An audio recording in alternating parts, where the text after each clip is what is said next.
presentation of Fox Sports. We are Black Hawks. We are Wisconsin.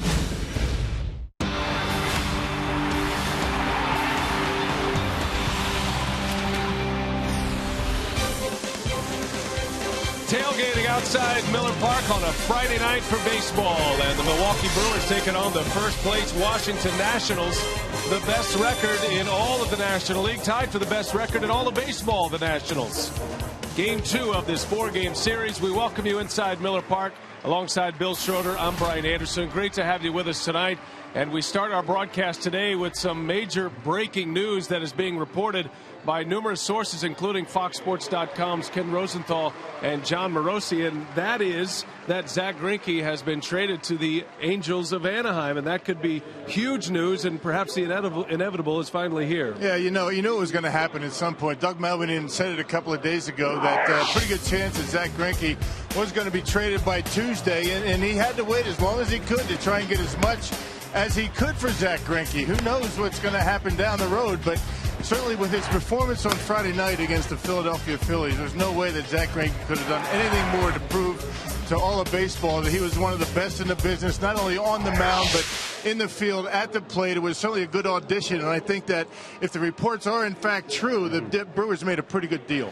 Well, the reports are not confirmed just yet. The Angels nor the Brewers are confirming this, so as soon as we get the official confirmation, of course, we will bring it to you, and if that happens, of course, we would love to have a representative, perhaps Doug Melvin, join us here on the air. But business at hand here today, the Brewers and the Nationals for Game 2. Mike Fiers is on the mound for Milwaukee. We'll talk about Fiers and the role he's been on when we continue from Miller Park.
On Fox Sports Wisconsin is presented by Menards. Save big money on all your home improvement needs at Menards. By Miller Lite, because when friends come together, it's not just a good time, it's Miller time. By Toyota, when you choose Toyota, you get a lot for less. Toyota. and by AT&T, the nation's largest 4G network. AT&T, rethink possible. A little bit of rain earlier today. Turned out to be a nice night here in Milwaukee on a retro Friday. And there is Mike Fiers.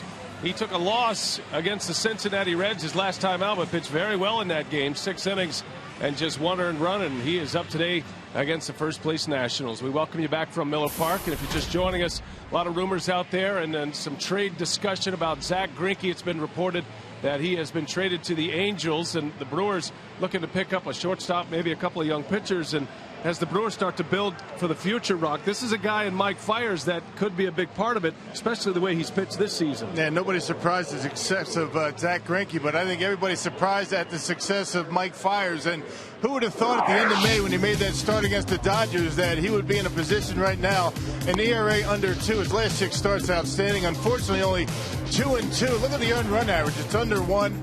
Big strikeout numbers, very low walk totals. He's given up 4 runs in his last 40-plus innings of work. He's allowed only 2 home runs all season long, and both of those home runs came in 1 start against the Pirates. He has been outstanding so far. Well, we'll see how Mike Fiers stands up against the team of in all of baseball, the Washington Nationals. The Brewers trying to snap a 7-game skid. It's game 2 of this 4-game series. Brewers-Nats coming up next on Fox Sports Wisconsin.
Mike Fiers in his rookie season making quite a splash.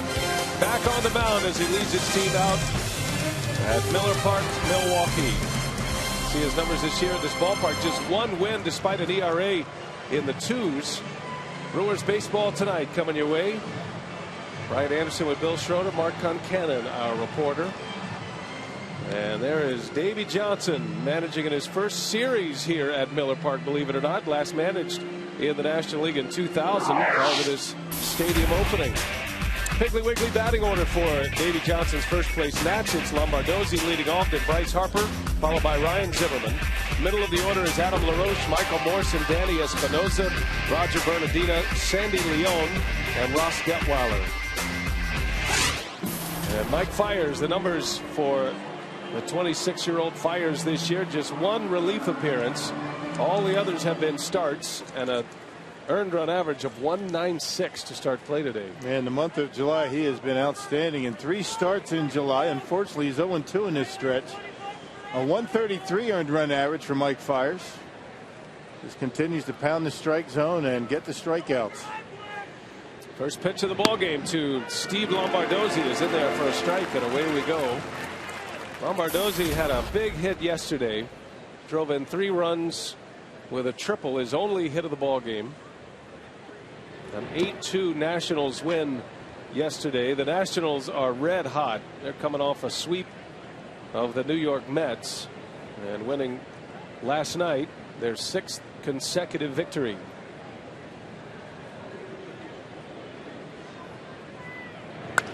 There's a drive into right field. On the run is Aoki. He's right there to make the catch. Nori Aoki with some closing speed for out number 1. You've seen Aoki. Let's give you the rest of the Brewers defensively. Gomez in center with Braun in left. On infield of Ramirez, Ransom, Weeks, and Hart. Jonathan Lucroy does the catching. First time he has caught Mike Fiers. Menards Brewers defense, and already a good play to start this one for Nori Aoki. Yeah, Brewers defense has been very good. Both of these clubs in the top half of the National League in team fielding percentage. There's a strike to Bryce Harper. Harper 1 for 5 yesterday. Scored a run. Nationals had 8 runs on 9 hits. The Brewers had 9 hits, but just 2 runs in yesterday's game. It was a rough day for Giovanni Gallardo, giving up 7 earned runs in 5 innings, and it never really was a ball game. Paul Schreiber calling balls and strikes. Laz Diaz, Mike Easterbrook, and Tim Welke on the bases. Welke is the crew chief.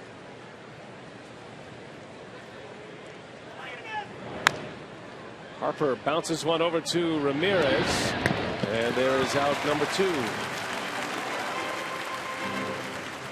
Turned out to be a beautiful night here. Actually had some rain during the Nationals batting practice while the roof was open. 74 degrees and clear skies up above. Great night in Milwaukee. Just a little sprinkle to put some water on the infield. Didn't have to hose it down. That's right. Got some free water. Took it easy on the grounds crew today. Right. Well, we hit the air today in multiple reports about Zach Greinke being traded. That has not been confirmed, but Rock, I imagine this has got to be a bit of a distraction. I mean, we were all ready to go on the air here. The players are ready to get the game going, and just as it resonates up here, that news filters in the press box. I'm sure it filters down there in the clubhouse as well. And you know that the players, they knew for the last week or so that something was probably going to happen with Greinke. Unfortunately, the Brewers in a situation where they need to get some players for the future in return for Zach Greinke and his performance on Friday night, as we mentioned on our open. And it didn't do anything to hurt the Brewers' chances of getting some pretty good talent. We'll see if it's all the rumors are confirmed. The Brewers have not said anything about it yet. But it's been all over the place.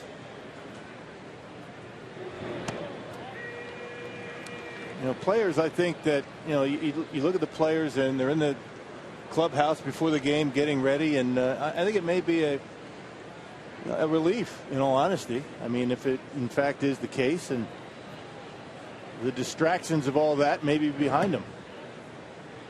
Zimmerman draws the walk.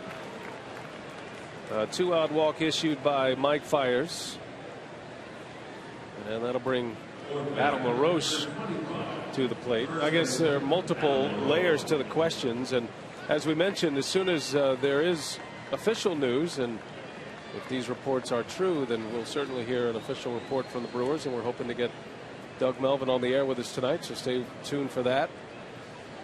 But as you start to look forward, now Greinke was scheduled to start Sunday here, and of course the Brewers will have to make an adjustment if that's the case. And Ron Roenicke said earlier today that he did not think Tyler Thornburg would be ready to make a start if such a move happened. Tyler Thornburg was taken out of last night's game due to a little arm fatigue. A guy who's going from being a starting pitcher into the bullpen And a pretty significant dip in velocity last night. Yeah, back-to-back days. He's probably never done that. And Wednesday and Thursday, Tyler Thornburg, on the mound. But let's face it, that's why Thornburg is here in the event that Greinke, gets traded, and for the remainder of the season, at least he's going to get an opportunity to start. If it's not Sunday, then it will be down the road. 2-0 to LaRoche as he skies one into left. Ryan Braun is under it. And Mike Fiers puts up a 0 in the first inning. Brewers coming to bat against left-hander Ross Detweiler.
Failed to score in the first inning.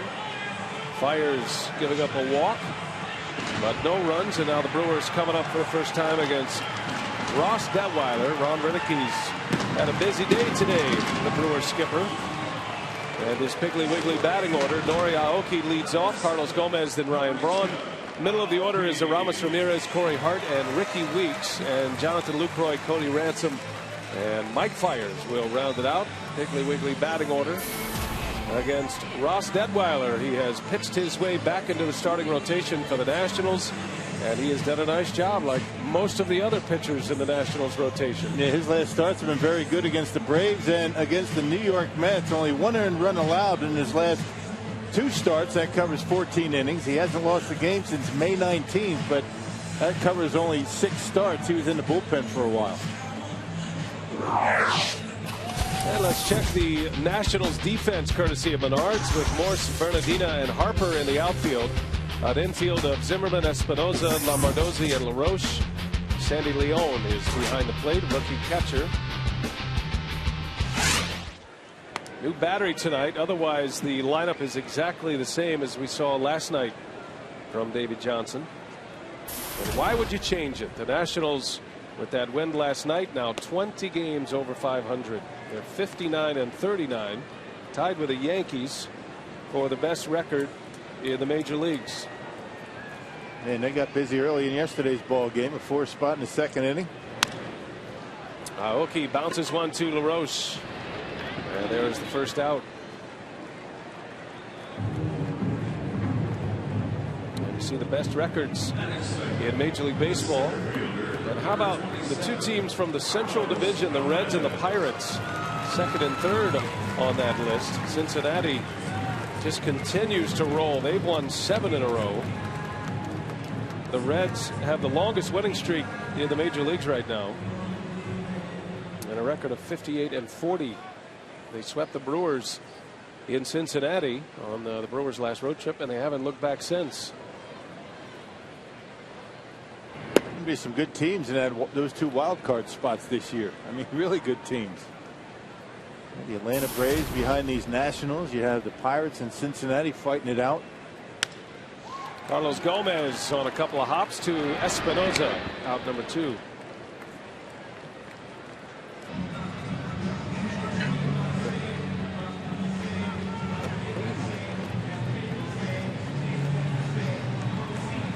Here's Ryan Braun now.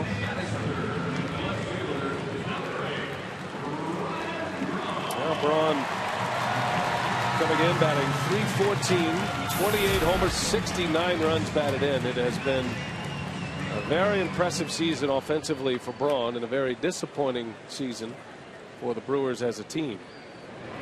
Braun swinging away at the first pitch. Slow roller here is Espinosa, and he makes the play to end the inning. 1, 2, 3. The Brewers go in order. We head to the second. No score.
Back in Miller Park, no score, top second. We're following breaking news. Fox Sports reporting that Zack Greinke has been traded to the Anaheim Angels for 2 minor league pitchers and rookie shortstop Segura. Now that report has not been confirmed as of yet.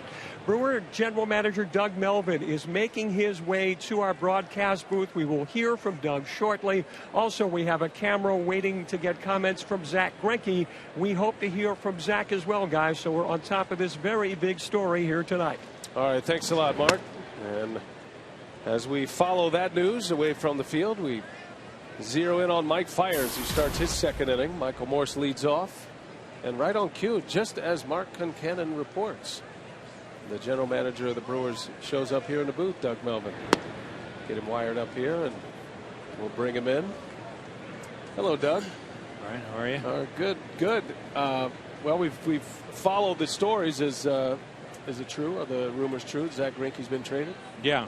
It's a tough day. Now, you know, you're excited about getting 3 new players to your organization, but you also, having to trade one of your best players.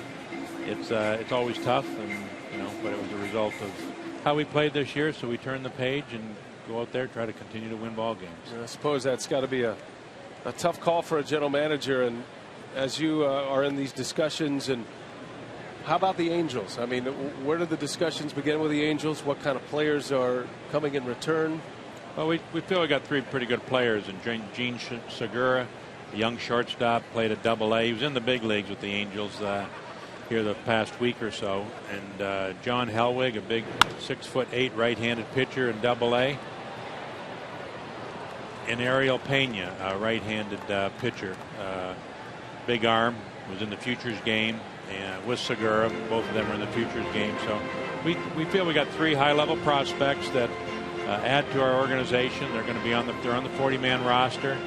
They've been in big league camp with the Angels, and just add to the depth that we have at the upper levels in our organization. It had the phone lines must have lit up after that performance by Zack in Philadelphia on Friday. I mean, were teams kind of waiting to see where he was until he made that start? Yeah, I know there was a lot of talk about, they were concerned and why was he shut down and whatever. And I think it's evident that, sometimes it's probably the smart thing to do is give some of the starting pitchers a little bit of a break, a little bit of a breather in somewhere in June or July, and I think it really helped Zach get back on track. But he had that was an outstanding game. I was laughing with him here when I told him about the trade, if he got more excited about the pitching or the home run he hit. He said he thought he got it all. And as you know, Zach's a very approachable guy. I looked at him somewhat like a son, and loved talking baseball with him. He used to come up to the draft room, and he and Counsell would sit there and talk and go over players and argue about not argue, but debate about young players. And first thing he wanted to know was who was he traded for, because he knows the players and that. So he's a baseball junkie, and as a general manager, you like those kind of players. So I going to miss him as a player, both on the field, because he's so talented. He's going to be a huge addition for the Angels. He's going to be a huge addition. As far as the phones and other calls, there was a number of teams that called, but I got it narrowed down to just 2 clubs at the end. There was probably 4 to 5 clubs, and each day as time goes on, you try to narrow it down and narrow the focus down so that you don't get distracted by clubs that maybe try to get involved. And that, so it came down to 2 clubs. Very tough call for both clubs, and we had to push it to the limit to get the best deal. Well, you mentioned the relationship you have with Zach Greinke. Does that give you hope that you might have a chance to re-sign Zach Greinke when it comes to the Hot Stove League? I mean, he obviously enjoyed his time here. He's made that public. I told his agent before I told Zach that he was traded, to keep us in mind. I told him I can't say that after he's traded because it's tampering. Good point. Good point. So, but yeah, he told me he really enjoyed it here. He enjoyed the team. He said he had as much fun this year as he did last year too, which for some of our losses it hasn't been a lot of fun, but I think it just goes to show you that he still goes out there and he has a lot of fun playing the game, and that's what you have to do. You can't keep that out of focus. If you go out and play the game and have fun with it, it's an easier game to play. Yeah, most people think, you have a guy like Zach Greinke, one of the better right-handers in baseball, and you just throw him out there and say, what do you got for us from other teams? But it's kind of a pressure-type situation for the organization to make sure that you get the most that you can, and I think that perhaps is that why it took a while for you to make the decision? Yeah, and the rules have changed this year. There's no draft pick for the Angels when they made the deal, so the teams that were involved had to really think hard and heavy through the process. That they got who I consider the best pitcher that's out there and available, but he's a difference maker. He's got a chance to take you, the 2 or 3 levels that you need to get to a World Series, and we fell 2 games short last year. But we don't even get to that point without Zach Greinke. We gave up a really good package to Kansas City. You can see Escobar, how he's coming along. Kane's hitting 300, and Odorizzi's getting close to the big leagues. And I knew that we probably couldn't get the same type of package back, but we got 3 very good players that I'm excited about, and our scouts are excited about. And Craig, we sent Craig out on assignment to see Segura. And that, along with a couple other shortstops with the organizations. Our focus was to try to get a shortstop. There's not a lot that were available, and Gene Segura is a very talented, high-energy guy, good speed, steals bases. I just talked to him, and we're going to send him to Double-A, and he'll be there with Hellwig and Pena. And we got some other good players coming along, and I had a general manager telling me today that we were talking, said that we have the best hitting ball club in the Southern League with our Huntsville ball club, Scooter Gennett and Hunter Morris. And you add Segura there, you got three-fourths of our infield are real good prospects. Hunter Morris is having a phenomenal year in Double-A. And then you add the arms of Hellwig and Pena, to the pitching staff there, Hiram Burgos that's there, and Thornburg started there earlier. So we've added some upper level depth to our organization, and it'll depend on the players and our development and how good of players they'll actually be. Let's look forward to what goes on here in Milwaukee now. You have a pitching spot in the rotation to fill on Sunday. What are the thoughts on that? Well, Mark Rogers will be here tomorrow, and he's going to pitch on Sunday, so give him an opportunity.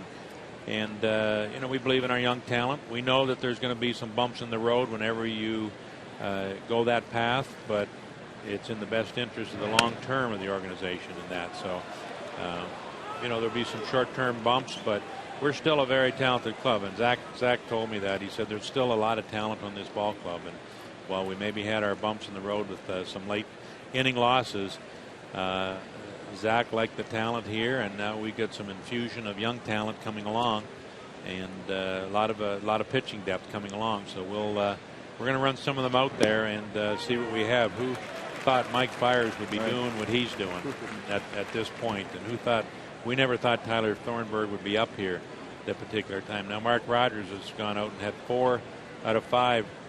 Our last reports were a couple of wow performances, and he's ready.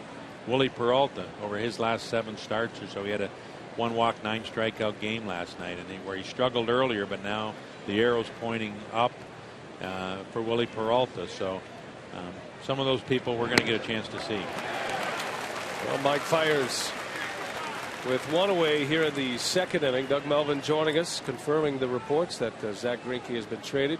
Greinke to the Angels. We showed you the particulars, and those 3 players will go to Double-A. Any designs on eventually bringing them to the big leagues this season? September call-ups? Are you willing to go that far yet, or do you need to see what they're all about in your system? Yeah, we'll wait and see. It's hard. You really don't make promises on that because players could have injuries or their performance may not dictate that as a call-up, and they'll mix in with the other players, and they'll be treated like the other players in the organization to determine what we do in September. So I'm hoping to win as many games out here now, and you never know what can happen. I've seen teams, the Astros a year ago when they traded Pence, Oswalt, or a couple years ago, and they went out and won some ball games, and their club was energized. And I don't expect our club to lay down either and go out and win games. So while we have the good young players, we'll determine that. We'll give them a chance to get comfortable with our organization and for us to get comfortable with them. Now, when you announce a trade like that in the clubhouse, do you make an announcement to the entire team, or is it something that Ron Renicky addresses, or how does that all go down with the team? Well, it came late here, so I went down, told Zach, and we obviously couldn't make an announcement until we knew it was finalized. There's a lot goes on when you agree upon the trade. It was 3 hours ago, but you got medical staff has to connect. The doctors have to connect. You have to go through the contracts, make sure there's nothing there that will cause a problem. So there's a lot of administrative things that have to go on. So the most important thing was for me to go down and tell Zach, and I took great counsel down with me, and we talked to Zach with Ron Renicky, and then we told the coaching staff, and then Zach knows obviously today with the players didn't have a chance. Our players were all spread out through the clubhouse. Right. Didn't get a chance to talk to them, but there'll be a point where they'll go down and I may want to address them, or Ron will want to address them, but they know. I think there's no secrets in baseball anymore.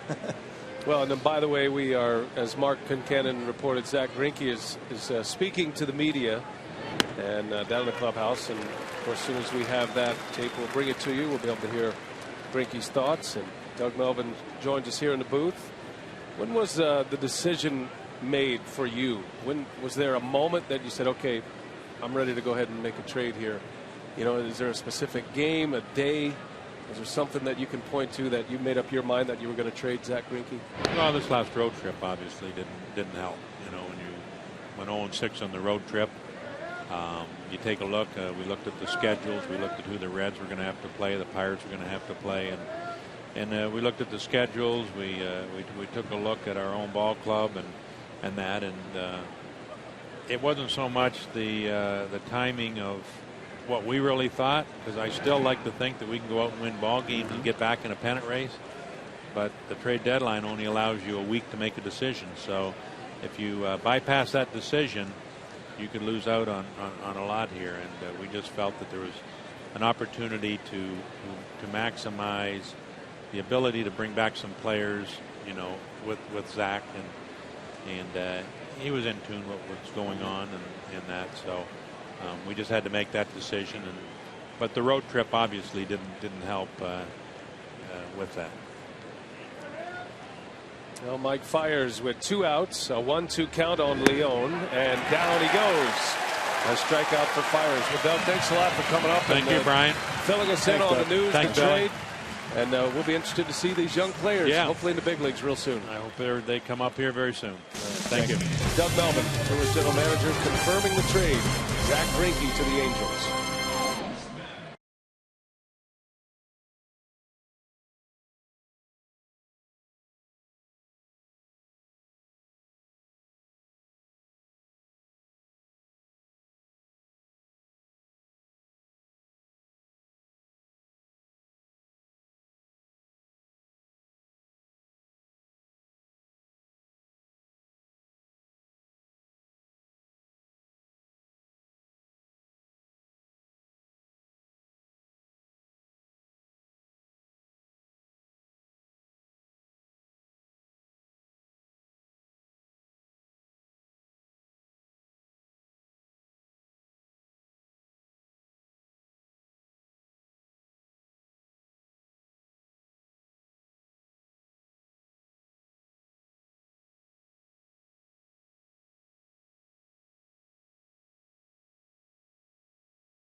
Back at Miller Park, no score as we head to the bottom of the second inning. Brewers coming up against Ross Detweiler.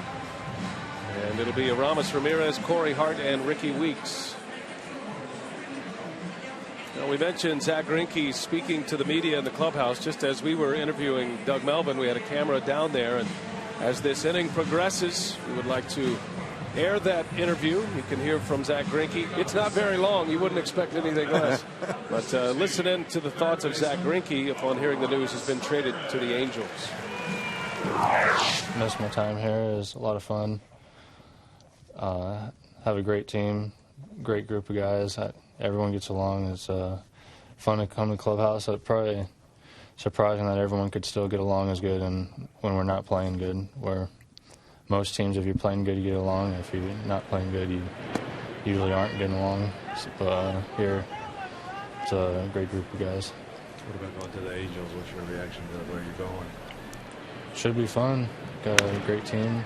I think they're at least after the first month. I think they struggled. They've been one of the best teams in baseball, and definitely a lot of talent there. And a lot of great players, good pitching. I mean, the pitching staff will be pretty incredible. What's your travel plans? I got to call the guy pretty soon, but going to Anaheim. Did you talk to Jerry DePaul? Yeah, real quick. Just, I guess he called Doug while they were telling me, so I talked to him for like a minute. Zach, Doug told us that he would have preferred to keep you here. Could you just give your version of why that didn't work out on your end? It's a business decision, I guess, is the best way to describe it. That's just how baseball is.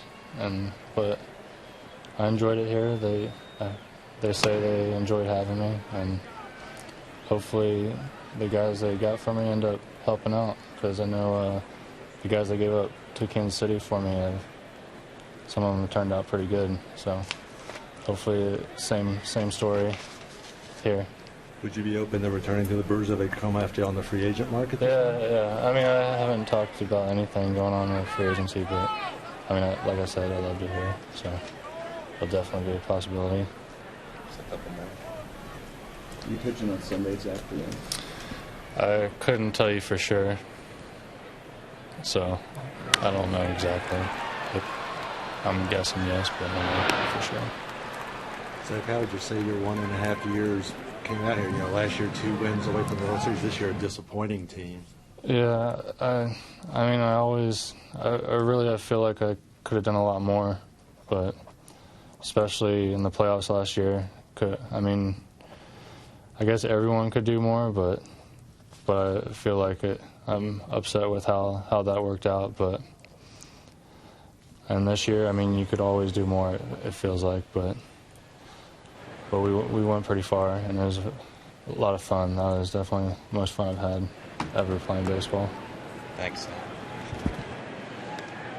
And that was Zach Greinke just a moment ago in the Brewers clubhouse. That was on tape, and some great questions there. And Zach certainly enjoyed his time here. That's what I got out of that interview, and I think he's right. He joins a ball club in the Angels that, what a pitching staff, what a starting rotation now for the Angels as they start to build toward it. And one thing that needs to be mentioned, you know, Ron Roenicke in his time with the Angels, he certainly knows these players well as Ricky Weeks singles into left field. All three players that the Brewers get in return for Zach Greinke were all in the organization when Greinke was a member of the coaching staff there with the Angels. So I'm sure Roenicke had plenty to offer. And Doug Melvin told us that it was Craig Counsell who actually went out and scouted the young shortstop, Gene Segura. So it'll be interesting. It'll be interesting to see how long it takes for the young shortstop to make it to the major leagues. He was actually with the team, with the Angels. Brewers are going to send him down to the minor leagues. And you gotta be happy for Zach Greinke. And it wasn't his decision to be traded, but he gets right in the thick of a pennant race again. So maybe another opportunity for Greinke to get to the World Series. Greinke made the statement that when asked about future contract or an extension, he said, "Oh, let's just call it a business decision." And right. That's a pretty good way to put it, because Zach Greinke, especially when you consider Cole Hamels just signed a monster contract for $144 million. Greinke now becomes the most highly touted free agent at the end of the season. As Weeks ends up at second base, the ball drifting into the outfield grass. Well, Ricky Weeks at second base now after the wild pitch, and a runner in scoring position. Well, Ricky's showing some good heads up. The Brewer base runners need to be very aggressive on their secondary leads, because Leone has struggled defensively. That's either a wild pitch or a pass ball, one of the two. That was like a ball that should have been handled by the Nationals catcher. Squirted away, and Ricky now in scoring position.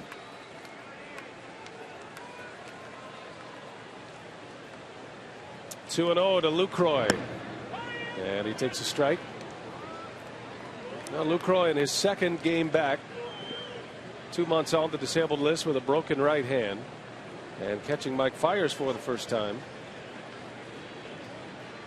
Lucroy thrived in spots like this prior to the injury. 2 outs, runners in scoring position. And a little tapper toward third. That is going to roll foul, and a wise choice by Zimmerman.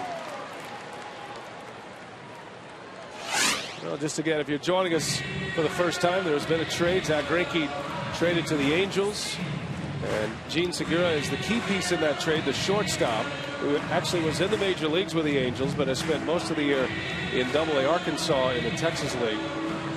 Gene Segura and pitchers Johnny Helwig and Ariel Pena. All 3 of these players were together in Double-A, and Doug Melvin just told us that all 3 of these guys will report to Double-A Huntsville.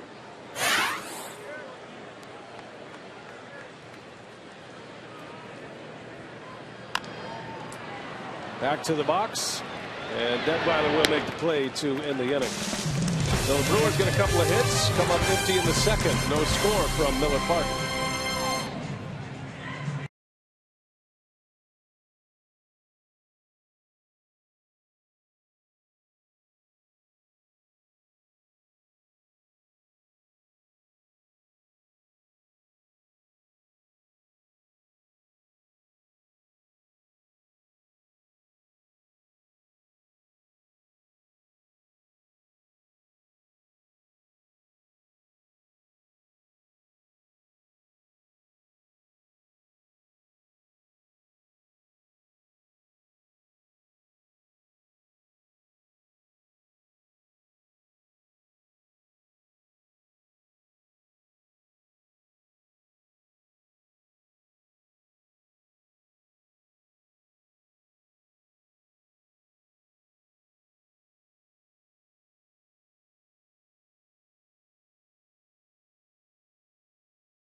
Top three crew in the community, the Brewer Wives Grand Slam Golden Mixer event. It benefits the Foundation for Families with Cancer, for children with cancer.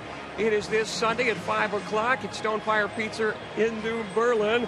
Christina Hart and Stephanie Markham are with us right here. Ladies, a pleasure to have you on the show. And Stephanie, a fun event. All kinds of players and coaches are going to be here. Tell us some of the highlights of the event on Sunday. Well, probably our favorite part, as well as the players' parts, are getting to play games. So starting at 6 to 7:30, we're going to rotate every 15 minutes. We'll kind of follow our husbands around, make sure that they're doing what they're supposed to. Which is what you do anyway, right? Exactly. So it's like everyday task. Only they get to have fun this time instead of hearing us kind of, chop, chop, let's go, clean the dishes, whatever. So they're going to get to play skee ball and bumper cars, and what else is there? Race car, motorcycle race cars, so it's a lot of fun. A lot of fun for the fans, a lot of the fun's for the fans coming out, and you guys do so much for the community. How gratifying is it for you to give back? It's fantastic. All of us wives love giving back to the community, and we're excited about this event and future events. Well, ladies, congratulations on your efforts. Good luck on Sunday, and watch out for those husbands, will you? We have to every day. Thank you. All right, guys, a great event for a great cause coming up this weekend in New Berlin. Yeah, and we support it wholeheartedly. Matter of fact, we've offered one of our booth visits as a prize. So we encourage all of you who are going to be auctioning now, don't let that thing get swept under the rug. We have a reputation to uphold. Yeah, don't make us look bad. Like $50. Oh no, that's a big value. That's 4 tickets, a trip to the booth. I mean, we give those to a lot of charities, and they get upwards of $600-700. Yeah.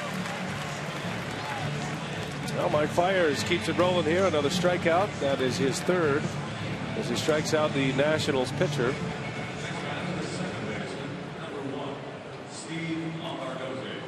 I was just texting with the Angels play-by-play announcer Victor Rojas, who said the Angels have not decided whether Greinke will pitch on Sunday or not just yet. That's Greinke's normal turn.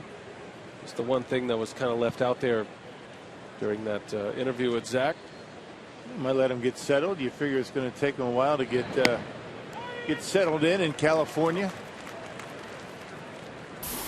And we know that Zach and all starting pitchers very much creatures of habit, so let's give him some time to assimilate into the American League again. Steve Lombardozzi, the Nationals leadoff hitter, batting for the second time. That's going to be quite a ball club there in Huntsville. They already had a very talented team. I know a lot of fans wondering why Jean Segura not promoted directly to the major leagues. He is just 22 years of age and was in AA Arkansas before his call up. He was just called up to the Angels on the 24th of July last Tuesday, and you could just sense, Doug Melvin wants to, as he said, let's get these guys into the system, get them into the minor league system, indoctrinate them into the Brewers way down there. And you never know, Doug wouldn't commit, but I mean, think certainly about it. Expect to see them sooner than later. Yeah, think about it. If you're that young shortstop, you're the guy replacing Zach Greinke, and I would imagine the fans would expect a lot out of that kid. So I think it makes a lot of sense to keep him down in the minor leagues and let him get settled, if you will. And you never know how long it's going to take to see him here in Milwaukee. But that would be a lot of pressure on that kid. Sure thing. Now, rosters will expand on September 1st, and that would be a likely target date. You never know what the Brewers front office is thinking, but we'll get him a chance to get settled, and he'll be able to do it with a couple of his teammates, and I'm sure that'll help the transition a little bit. Ariel Pena and John Helmick, a couple of pitchers.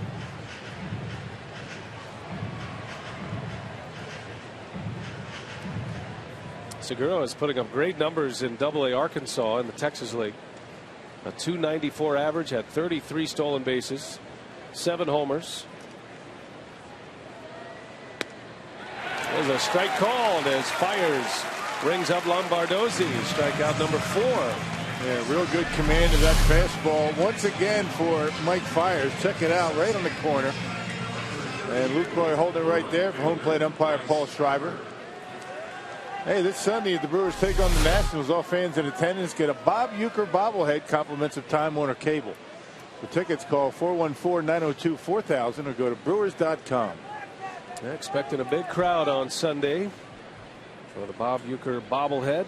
Still a few tickets available, though, as Bryce Harper lifts one in the air, center field, and Gomez will make the catch, and Mike fires. The swirl of activity around Miller Park just keeps on rolling.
Brewers baseball on Fox Sports Wisconsin is presented by Piggly Wiggly, the official supermarket of Fox Sports Wisconsin. By Ho Chunk Gaming Wisconsin, your ticket to more. And by Marshfield Clinic. Don't just live, shine. Now tomorrow, Fox Saturday Baseball brings you the Red Sox and the New York Yankees, AL East rivals. Fox Saturday Baseball begins at 2:30 p.m. Central, only on Fox. Starting play today, the Yankees tied for the best record in the big leagues with the Nationals. The Yankees have a 7.5 game lead over the Orioles, while the Red Sox are 10.5 back of the Yankees in last place in the division, but only a game under 500. They're still very much in the wild card picture in the American League. Cody Ransom leads for the Brewers. Brewers with 2 hits off Detweiler in the second inning. A double play wiped out the first hit. Lucroy bounced out to the mound to end the inning. As Ransom pops this one a mile high. That'll end up in the seats.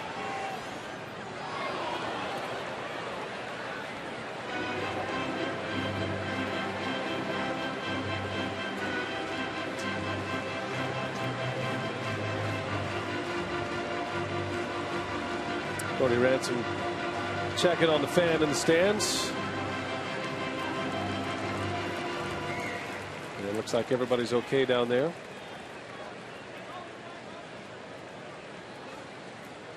One-two from Detweiler. Ransom fouls it back. Well, now that Zach Greinke has been traded, you start to wonder who will be next. Brian Dempster's name surfacing a great deal. Thing about Dempster with the Cubs, he has 10-5 rights. 10 years with 10 years in the big leagues, 5 years with the same team. So he has no tradability on that contract. He's already reportedly turned down a trade opportunity to the Braves. Dodgers have been talked about. Josh Johnson has been rumored. Marlins might be looking to move Josh Johnson.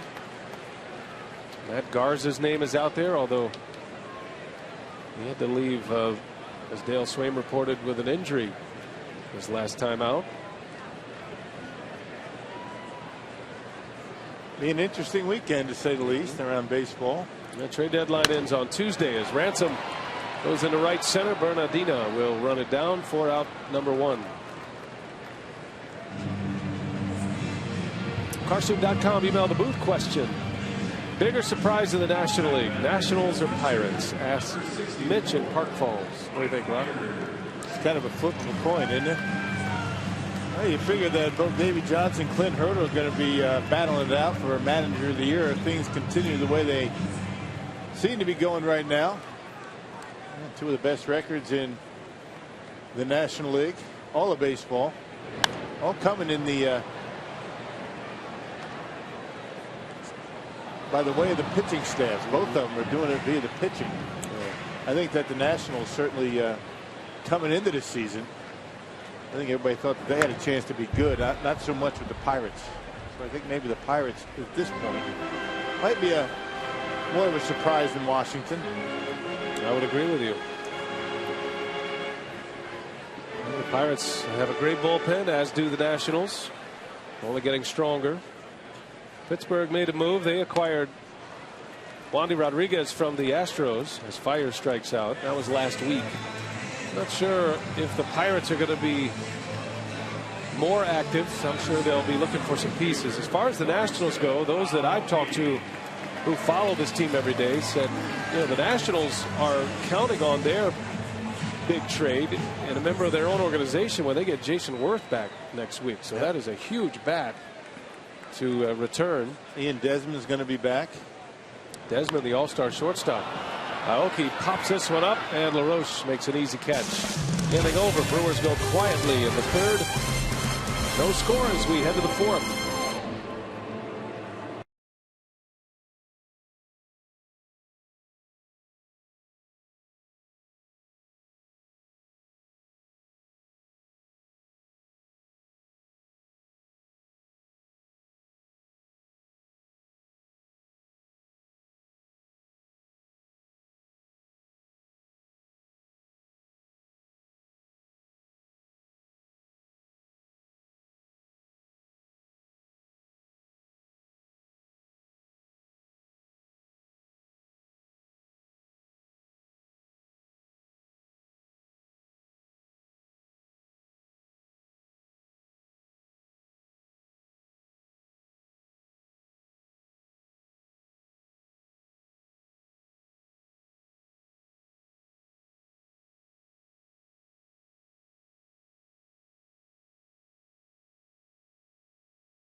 Highlighted today's game so far, Ross Detweiler and Mike Fiers. Detweiler has given up a couple of base hits, no walks, and he struck out a batter. He got help from a double play ball in the 2nd inning. Mike Fiers has yet to give up a base hit through 3 innings and has held the Nationals off the board. But big news of the day, the trade to the Anaheim Angels.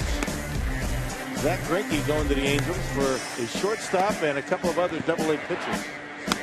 And all 3 of those players coming from the Angels will head to Double-A Huntsville.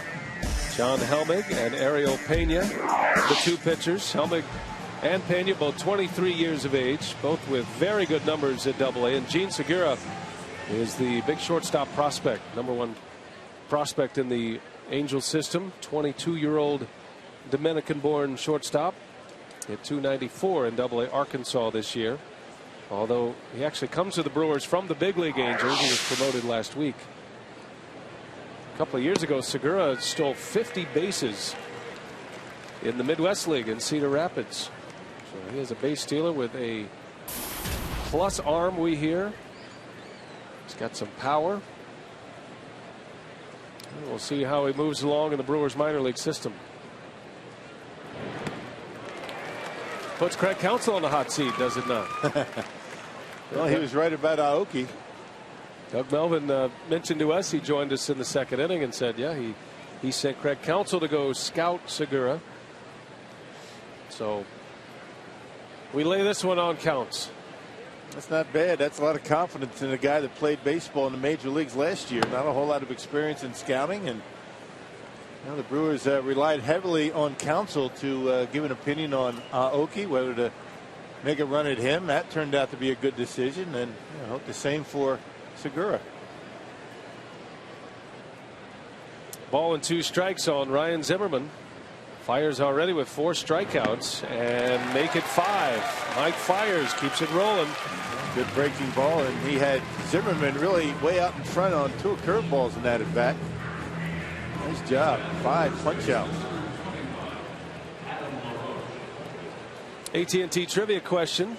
Which national player hit 2 grand slams at Miller Park on July 27th, 2009? I'll never forget it.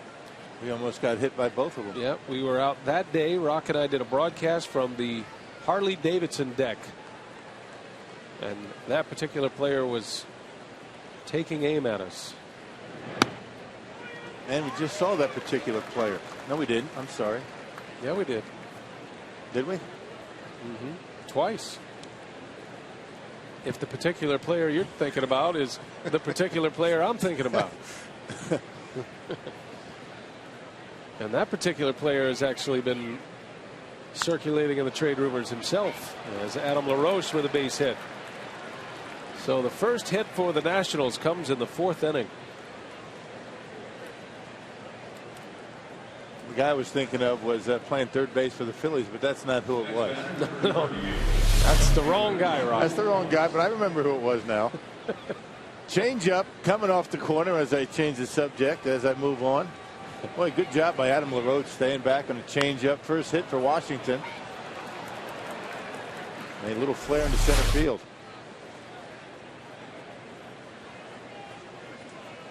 Here's Michael Morse. He walked in the 2nd inning. 2 walks issued by Fiers to go along with his 5 Ks. And a big curveball missed.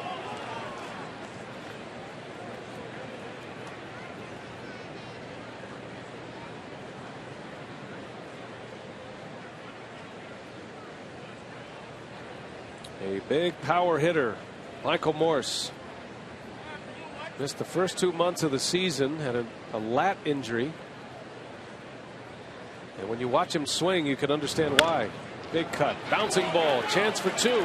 Ransom to Weeks to Hart. And a double play that ends the inning. 4 scoreless for Mike Fiers. Gomez, Braun, and Ramirez coming up. Brewers turn a nice double play to win the 4th.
bottom of the 4th inning. Mike Fiers pitching another dandy here through the first 4. And the Brewers will have some muscle coming up here. Powerball home run count. Gomez has been the home run hitter lately. 3 home runs in his last 4 games. 8 home runs on the Powerball home run leaderboard. And Gomez has pushed his way onto this list. Braun still leads the club and leads the National League with 28. 4 home runs. You count that one that went foul in Philly. Yes. 3 home runs, 4 home run trots. Or in Gomez's case, a home run sprint. Yeah, he's locked in right now. He's feeling good at the plate. Talked to him today before the game. He's seeing it pretty well. And home run he hit yesterday, Henry Rodriguez threw that one at 98 miles an hour. Turned it around into center field. Detweiler deals him a strike on the inside corner. Detweiler has a good fastball, and that was at 94 miles an hour. And he throws it a lot. I mean, he throws a good 85% of his pitches are fastballs. Curveball and a changeup. You talk to the folks that follow this ball club, they'll tell you that his season turned around when he started to rely on the fastball a lot more. Now the last 4 games for Gomez, those 3 home runs, he's driven in 7. Been running wild on the bases as well. This is the kind of potential the Brewers would like to see surface for Gomez as he swings and misses, rung up by Laz Diaz. Unable to check his swing. That breaking ball down in the dirt, and Gomez just dialed up for that fastball, just couldn't hold up. And he went.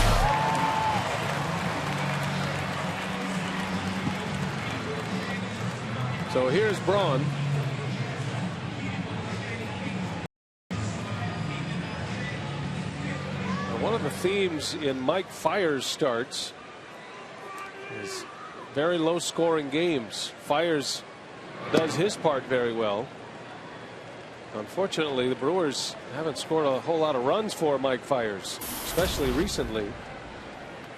Thus the 3-4 record for Mike Fiers, despite an earned run average of 196. His last 3 starts, the Brewers have scored a combined 3 runs, including a 2-1 loss at Cincinnati.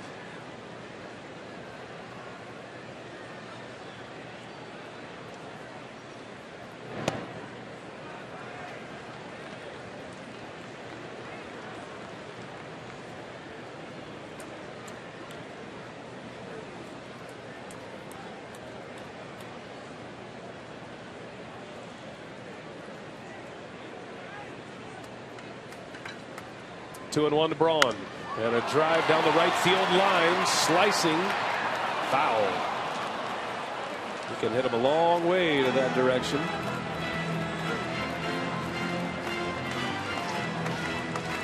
Braun started the day with a batting average of .314, 8th in the league to start play today. Andrew McCutchen still leads the league, hitting .368. But the 28 homers, 6 better than McCutchen. And Braun 3rd in the league in RBIs as he swings and misses. Detweiler strikes him out. Back-to-back strikeouts for Detweiler gives him 3. And another breaking ball. He got Gomez on it, and now Ryan Braun. That back foot breaking pitch. And Brawny right over the top of it. Time now to take a look at our Jimmy John's high-speed delivery. Detweiler has been as fast as 96.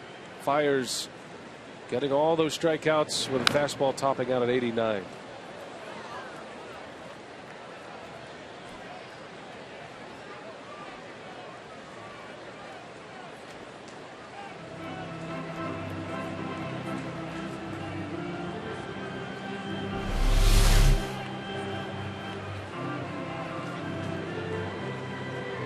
Looked like a changeup that Ramirez is out in front.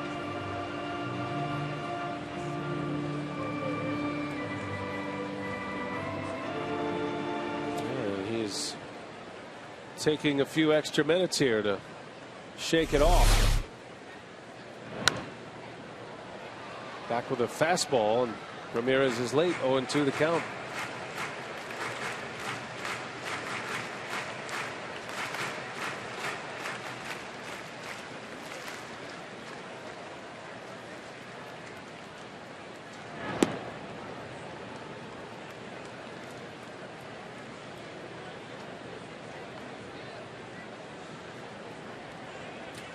Aramis Ramirez, second in the National League in doubles.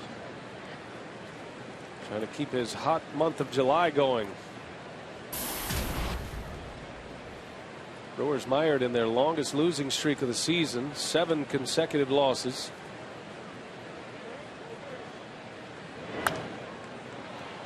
And today trading away their best pitcher, Zach Greinke. So hoping to do a quick rebuild for the Brewers. It's not an organization that has to be taken down to scratch to start over. Absolutely not. I mean, you got the pieces that all you need to do is fill a couple of holes, you know, retool the bullpen a little bit, and you get right back at it. Going to be very interesting. Looking forward to seeing Mark Rogers pitch on Sunday. Yeah, Mark Rogers, Doug Melvin announced that he will get the start Sunday in Greinke's place. He's been throwing well. He talked about Willie Peralta. Zach Greinke gone, and we got 2 other free agent starters that may be gone at the end of the year, Randy Wolf and Sean Markham. So you figure you got some young blood that can perhaps fill in, hopefully as good as Mike Fiers has. Ramirez drives one into gap right center, and Harper lays out. The ball pops out of his glove. On his way to second, Ramirez with a double. The second base umpire did not see it. And Harper kind of just put it in the glove without really making much of an effort to make a throw. I think he might have been called out. But the second base umpire, Tim Estabrook, really didn't have an opportunity to get too far out there. It hits the ground, but I'll tell you, at normal speed, nobody would have known it right there. If he just kind of throws it back into the glove at the angle that the home plate umpire was. Right there, you can see it clearly. That's where a replay might come into play. Good job by Bryce Harper to keep it from going to the wall, or Ramirez might have been at third base. Ramirez safe at second, safe and secure at New York Life. Another double for Aramis Ramirez, his 34th of the season. He's just 2 behind Joey Votto now for the National League lead. Been doing a lot of damage to the opposite field lately, last couple of weeks.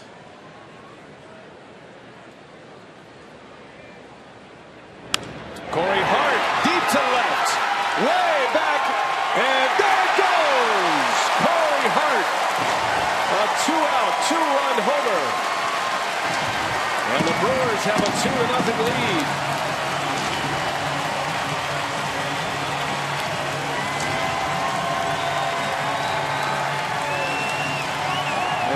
Fastballs, and Detweiler got a little bit too much of the plate with that one, and Corey Hart rides it on out of here right down the middle, and Corey able to pull it right down the left field line on an 0-1 pitch.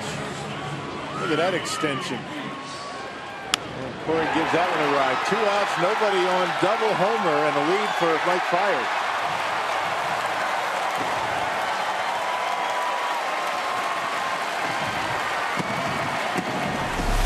So Corey Hart with home run number 18 for the season, gives him 49 runs batted in. Johnny Nairn before the game saying that Detweiler likes the fastball and he throws a lot of them. Got a couple of strikeouts on breaking pitches and made a mistake on Hart with the fastball. There's the Brewers hitting coach.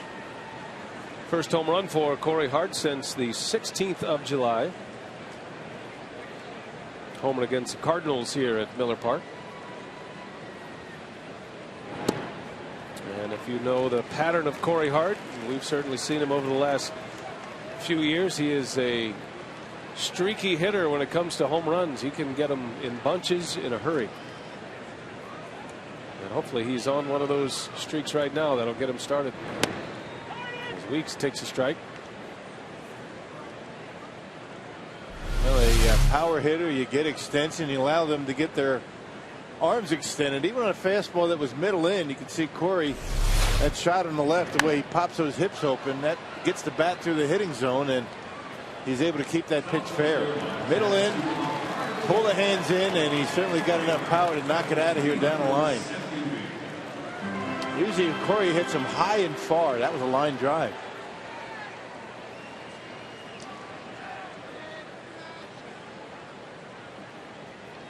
Full count to Weeks. And that one ripped to center field. Bernardina back, can't get there. One hopper off the wall. And Ricky Weeks is in with a double. And he is starting to heat up at the plate. Had a 4-hit game in Philadelphia on Wednesday. Weeks had a hit yesterday, was 1 for 3. Now 2 more against the Nationals today. And he had a home run off of Detweiler last year when the Brewers and Nationals matched up, and hits a bullet into center field. Well, get Ricky going, get him on a hot streak.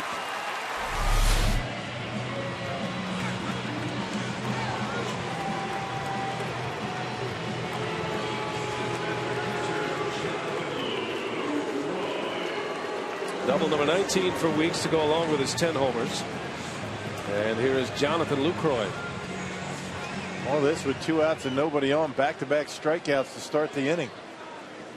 Yeah, Detweiler struck out Gomez and Braun. Had Ramirez to 2 strikes. Ramirez doubled. Hart followed with a home run. And now Weeks at second for Lucroy.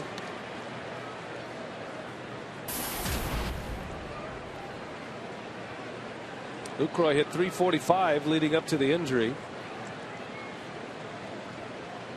That injury occurred in late May while the Brewers were in Los Angeles. Just returned yesterday. Jonathan Lucroy spent some time on a minor league rehab. He played in 4 games in Single A with the Wisconsin Timber Rattlers and then a couple of games in AAA Nashville.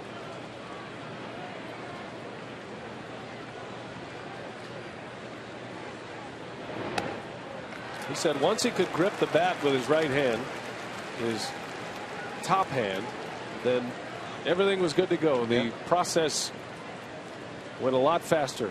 He said that was about 2 weeks ago and never had a setback.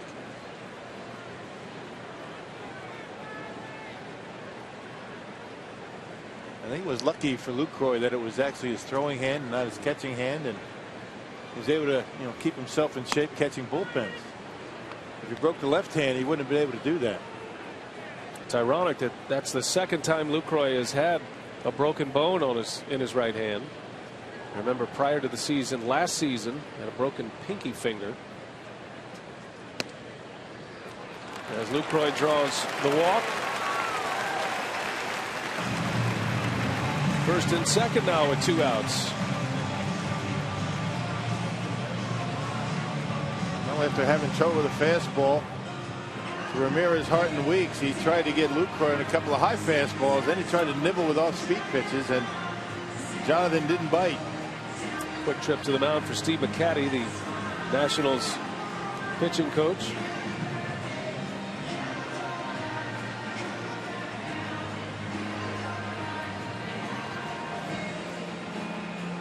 Ross Detweiler, his first 5 games started this year, he was 3-1 with a 1.59 ERA. He was off to a great start, but then he struggled in mid-May. Was eventually taken out of the starting rotation. Returned to the rotation a month later in late June. He's put up pretty good numbers, and those who cover him every day say that the fastball has been the key to his turnaround. He was using it a great deal early in the season, kind of got away from it, and it knocked him out of the rotation. But the fastball emphasis is what has gotten him back in here, and I think the Brewers looking for that fastball as much as they can as Ransom fouls a fastball away. They gave up 13 runs in 3 starts before being demoted to the bullpen, and wasn't able to get any further than the 5th inning, and that's what got him out of the rotation and worked his way back.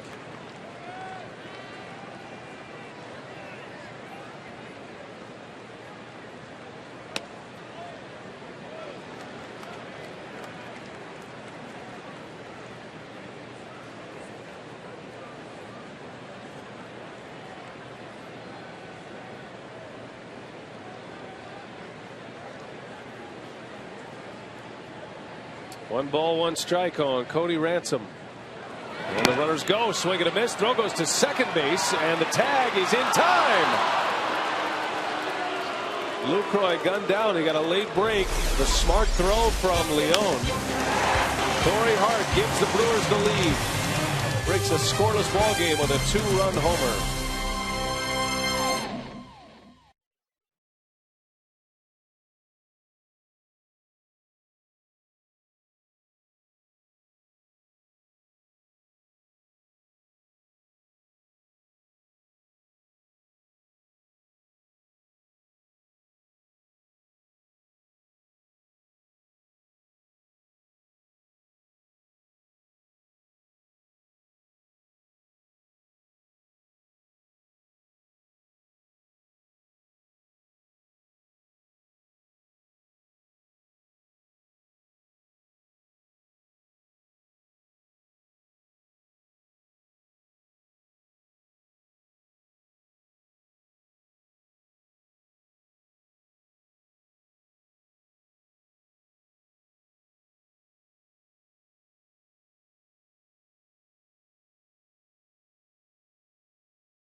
Well, Corey Hart 2-run homer gives Mike Fiers and the Brewers a 2-0 lead in the top of the 5th. It's a nice time of the game winner. Bourbon's Bar in Cumberland, that's northern Wisconsin. If the Tavern Contact calls the Brewers in the next 24 hours, they get 40 Miller Lite beer pen tickets. This offer courtesy of the Tavern League of Wisconsin and Miller Lite. What do we got here? That's a braiding of the hair, and that was not expected. It's like a secret talent that is now public. I don't think she's buying in, but she's not doing much about it. He said, I can do that. Let me do that. He's going to tie it in a knot. That tells you he's a good fisherman, right? Not necessarily. Not all fishermen know how to braid hair. Believe me. It's a little irony there. When you got girls, though, look, he did it. He won a bet. Now go get your dad a beer.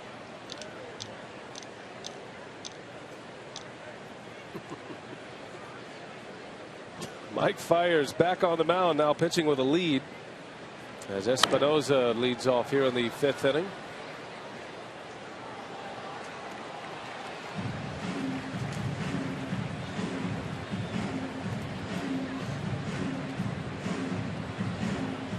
Danny Espinoza taking over at the shortstop position for Ian Desmond, playing a lot of second base for the Nationals prior to that. But shortstop is his natural position, and it's paid off at the plate for Espinoza. Fiers just missed with a curveball. Pretty good up the middle when you have Espinoza and Ian Desmond short and second. And both of them very athletic. Espinoza was hitless yesterday, snapped an 11-game hit streak. During that streak, and that covers most of the time at shortstop, Espinoza hit .432.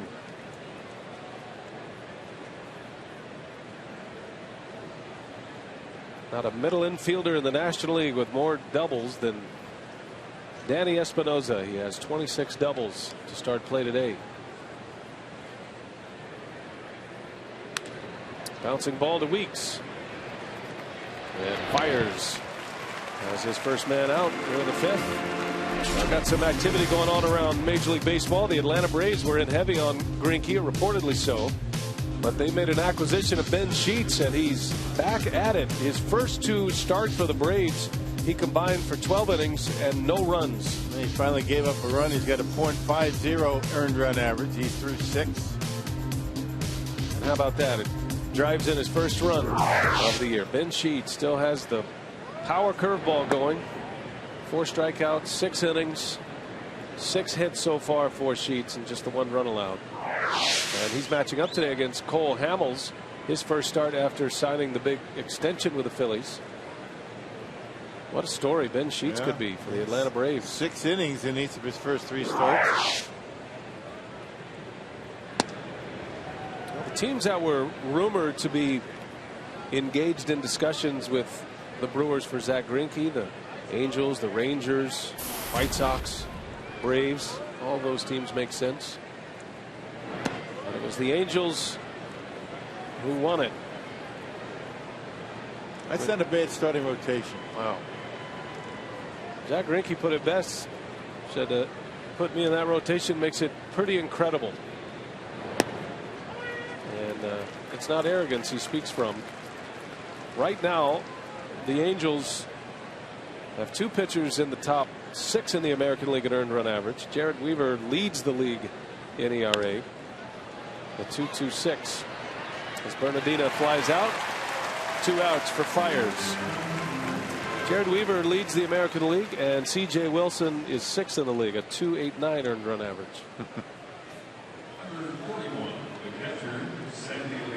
You played in Anaheim. I never could figure out if that was a hitter's park or a pitcher's park. Well, it was a hitter's park before they put all the stone and everything out there. It wasn't like that when I played, but it was completely enclosed back in those days, and it was a very good hitter's ballpark. There wasn't a whole lot of breeze, and particularly in the day. During the day, what ball jumped out of there, like it does in a lot of parks. It's much better to hit in the daytime than at night as far as ball traveling. But yeah, it was a good hitter's park. We were there a couple of years ago in interleague play. Does it play in your mind similar to Dodger Stadium at night, or no? It's still a hitter's park even at night. Absolutely, it's not even close. Aren't many that play like Dodger Stadium. One of the great pitchers' parks in baseball. Swing and a miss. Mike Fiers on 3 pitches. Strikes out Sandy Leon. Another good inning for Mike Fiers. 2-0 Brewers. We go to the bottom of the 5th.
Brewers baseball on Fox Sports Wisconsin. Great to have you with us tonight. Game 2 of this 4-game series with the first place Nationals from Miller Park, Milwaukee. A reminder that this copyrighted telecast is presented by authority of the Brewers and may not be reproduced or retransmitted in any form. And the accounts and descriptions of this game may not be disseminated without express written consent of the Brewers Baseball Club. Cody Ransom will lead off. He was at the plate when Lucroy was caught stealing to end the fourth. Brewers scored a couple of runs in the fourth inning on a 2-run home run by Corey Hart.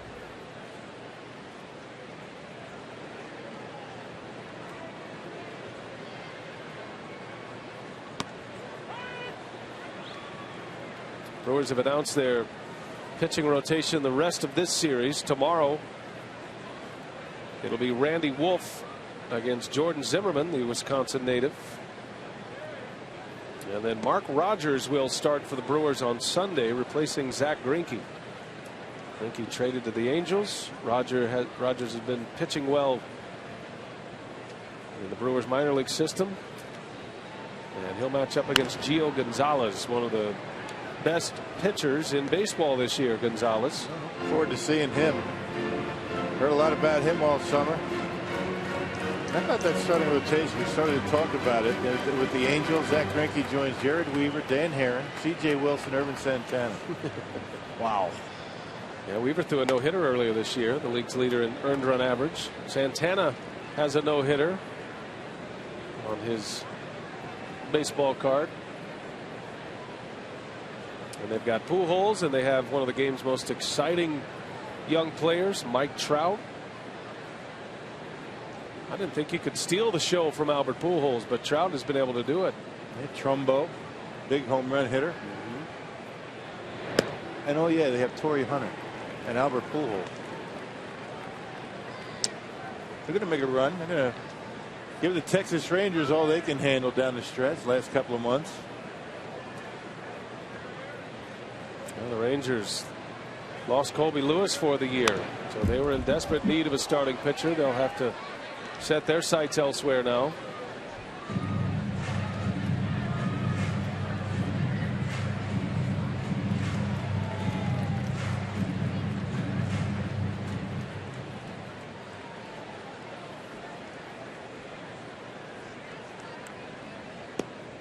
Ransom takes a called strike three, gets rung up on a low fastball. Just caught the bottom of the strike zone, according to Paul Schreiber. Yeah, this is what the Angels rotation will look like, Rock. Weaver still at the front. Greinke, Wilson, Dan Herron. Yeah. Irvin Santana. Herron just coming back from an injury. See what they get out of him. Well, they got the offense to back it up. Got off to a very slow start. April was a disaster for the Angels and Albert Pujols, but things have turned around for both.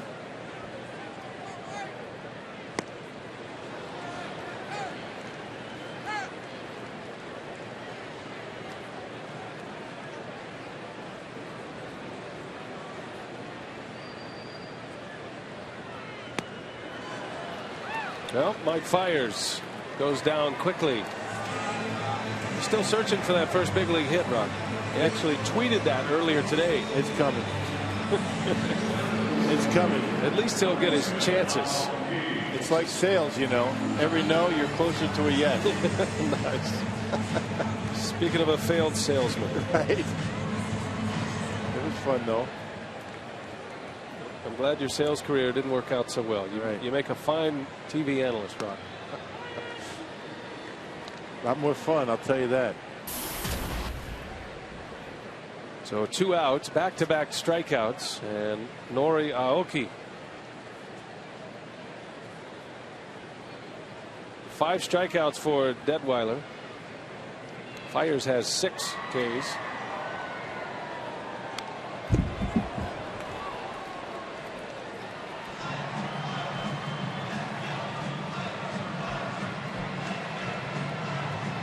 Aoki in a bit of a slide here lately. He's been pushing a 300 batting average most of the season. He's down to 277. That one inside the bag, down the left field line. Aoki on his way to second base with a double. A 2-out double for Nori Aoki.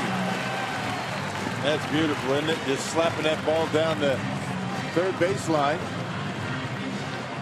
He continues to have good success against left-handed pitching. A breaking ball that stayed up. No, he didn't try and pull it, just kind of slaps it down there, and another double from Milwaukee after 2 are out. This inning's shaping up just like the fourth.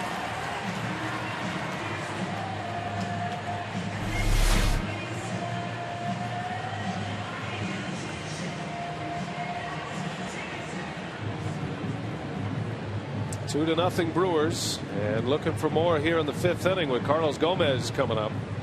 And Steve McCatty on his way back out to the mound. There is activity in the Nationals bullpen.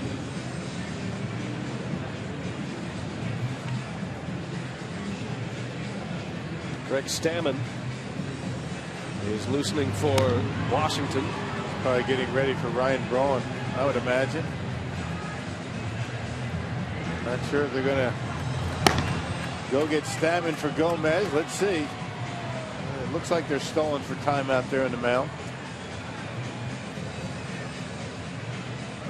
Does a pitching coach say, look, I'm going to stand here for a minute and I'm going to stall? Or does he actually go through some stuff? No, I did that once in college when I was catching. That didn't turn out well. It was kind of a senior pitcher. You freaked him out. He didn't like that. I went out there and said, I don't have anything to say. The coach wanted me to come out here, give the reliever some time to get ready. That's always encouraging. I'm just too honest. I shall not tell a lie. Aoki takes off and he'll steal third easily without a throw. Got a huge jump. Yeah, standing up. Such a smart player, Aoki. He knows Detweiler's sole focus is on the hitter, and look how many steps he takes before the pitch is released. That's his 12th steal. He's got about 4 or 5 steps on his way to third before the ball's on its way to home.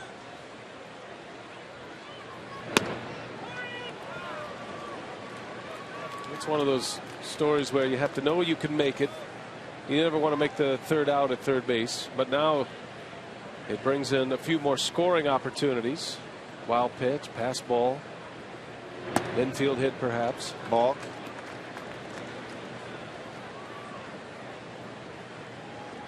Error. 5 ways you can still score from third that you cannot score from second with 2 outs, and you named them all. I named 2 of them, I think. Oh, but I named the others. You cleaned it up. That's what makes you such a great analyst, Rob. Just pay attention, that's all.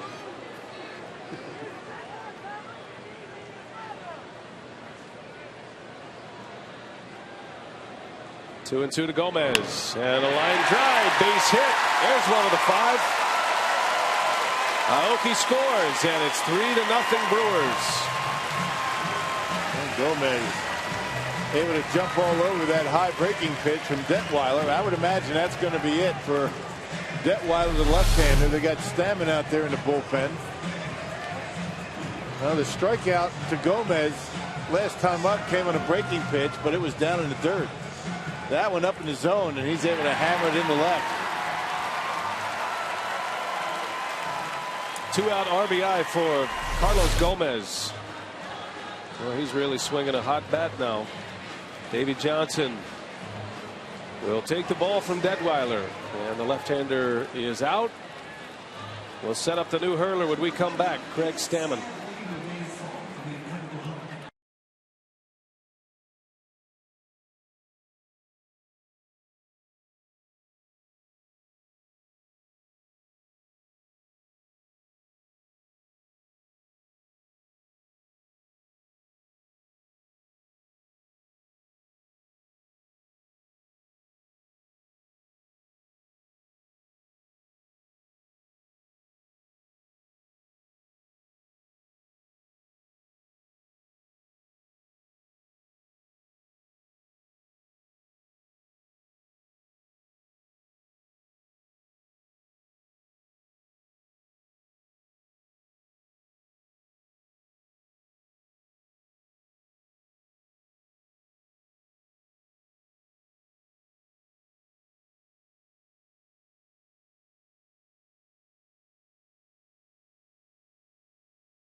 A 2-out RBI single. Plading Nori Aoki gives the Brewers a 3-0 lead, and it also chases the National starting pitcher Ross Detweiler. Double switch here. Corey Brown will take over in center field. And he'll hit in the 9th spot, and Craig Stammen is the new pitcher, Rock. Yeah, he's been outstanding this year. Earned run average under 2 with 52 punch outs in a little over 54 innings of work. And Stammen with those 36 appearances. He's second in the National League in innings amongst relievers with 54 1/3. So here is Braun with 2 away. 3-0 Milwaukee. A 2-run homer with 2 outs off the bat of Corey Hart. That was last inning, his 18th home run of the year. And Gomez delivers a 2-out hit. All 3 runs with 2 away. Braun trying to add to it. Gomez has 17 steals this year. He's been caught 4 times.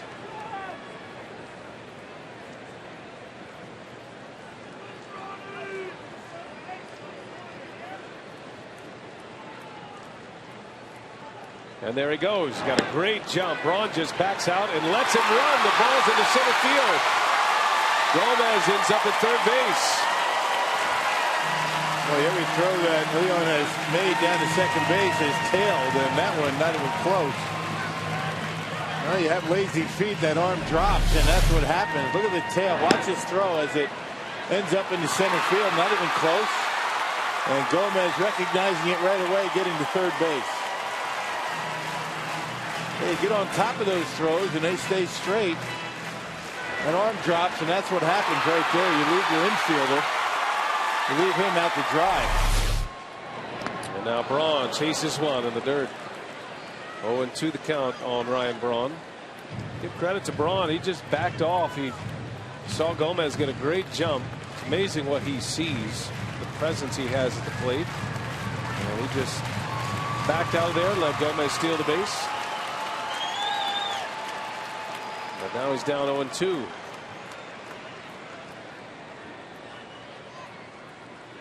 And Braun just shoots one into right field, a base hit. Gomez scores. How about that? Just an incredible piece of hitting by Ryan Braun. I mean, that just, you just don't see guys able to do that. I mean, most hitters just happen to foul it off, get a piece of it, and live to see another pitch. But Ryan Braun, that plate coverage is unbelievable. Look at this. Are you kidding me? That's unbelievable. He's out in front. You can still see he's able to get on top of that baseball and hit a line drive into right field. It ought to be Ryan Braun to have that kind of confidence to do that. Man, he just finds the barrel. Another 2-out RBI hit. The Brewers with back-to-back 2-out hits in this inning, producing runs. Gomez and Braun. 3 straight hits with 2 outs. You would think that we wouldn't be amazed when we see that, but it's remarkable what he's able to do up there at the plate.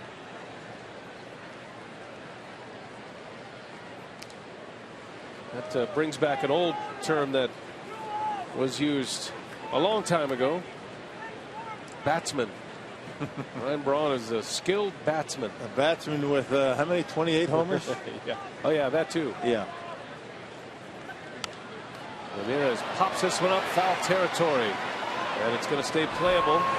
And unable to make the catch is Sandy Leon. He's having a rough day back there.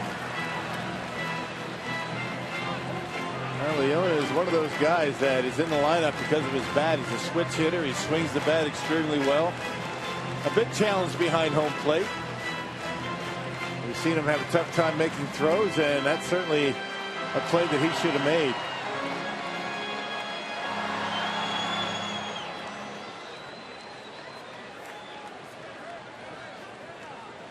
Oh, 0-2 the count on Ramirez. Braun's got a nice lead over at first as well. And always a threat to run. Aramis Ramirez has 2 hits tonight, a single and a double.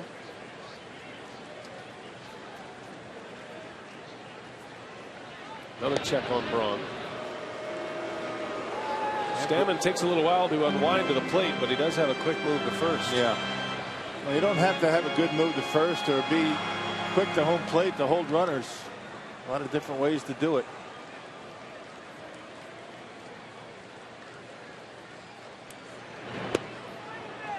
Able to lay off. Tough breaking ball from Stammen. A ball and 2 strikes on Ramirez.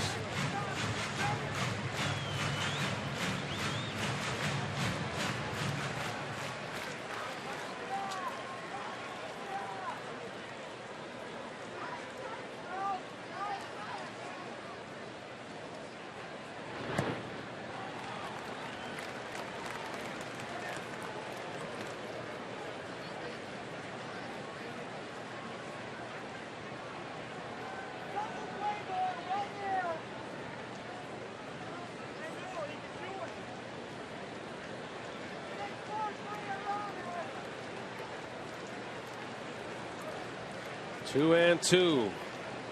Drawn with a nice lead. And there he goes. And Ramirez takes a ball. Throwing to second is late. Another stolen base. Ryan Braun with his 18th steal.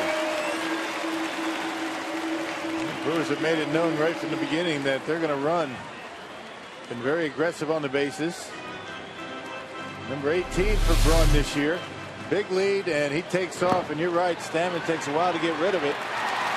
And a high throw from Leon. Braun and Gomez tied atop the club high for stolen bases, each with 18.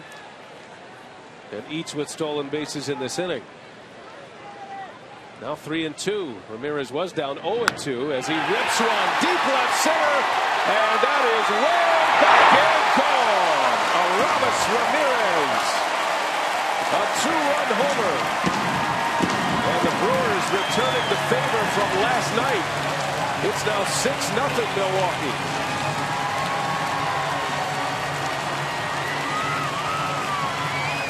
Number 12 for Ramirez.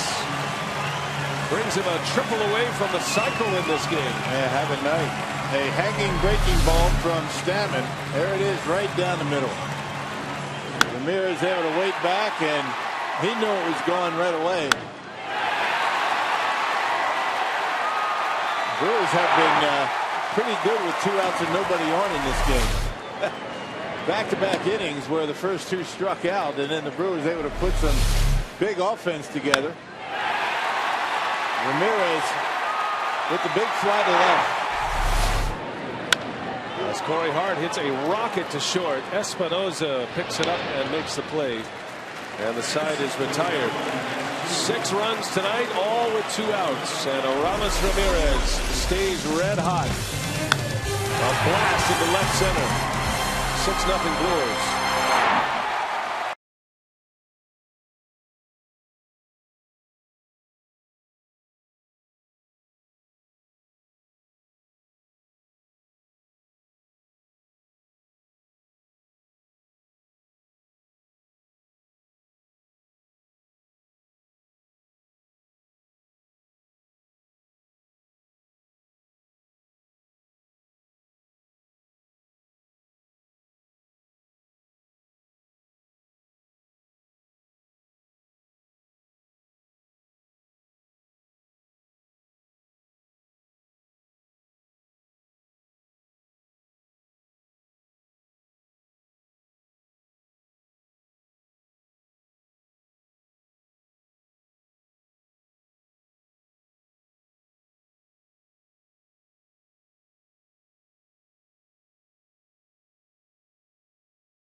Up the 6 for the Washington Nationals, the center fielder, number 10, Corey Brown.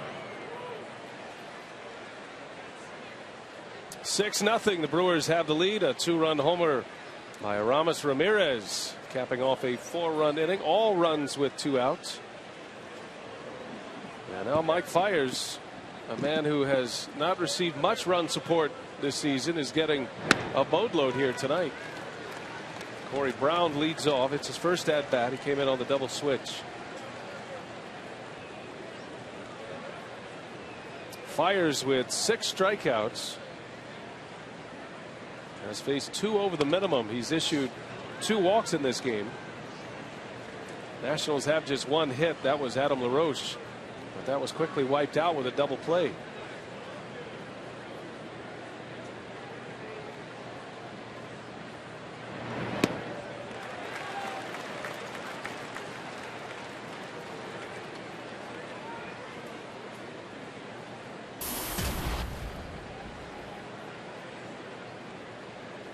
Brown only 5 at-bats this year,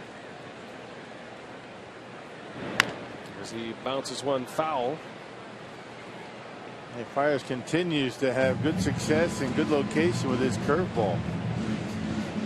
Got a big break on it, able to keep it down in the strike zone. And that's what makes that fastball so effective at only 90 miles an hour.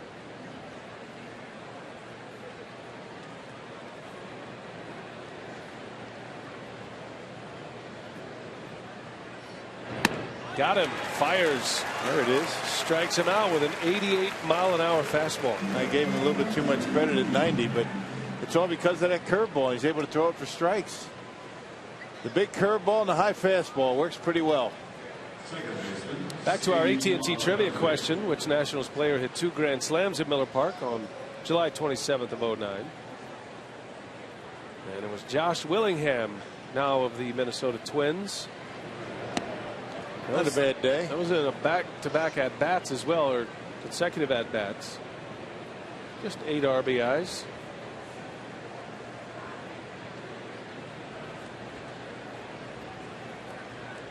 Lombardozzi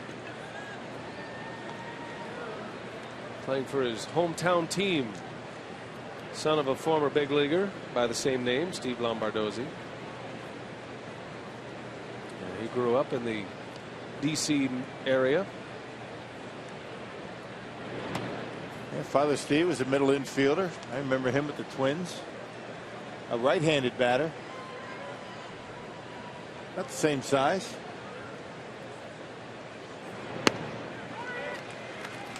Lombardozzi in his rookie season.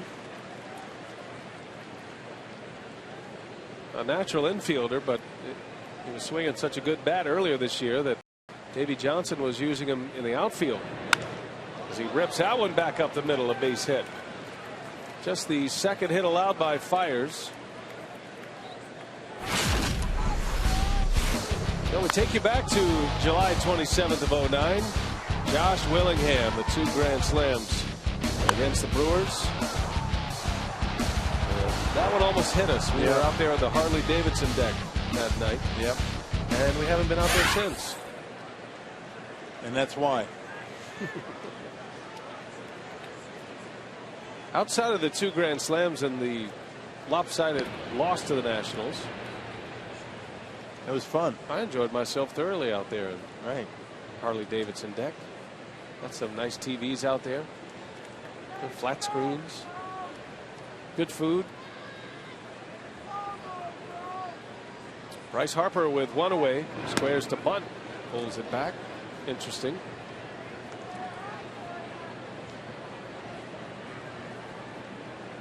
There they are. They'll be waving here shortly. They have a good time out there. Good folks.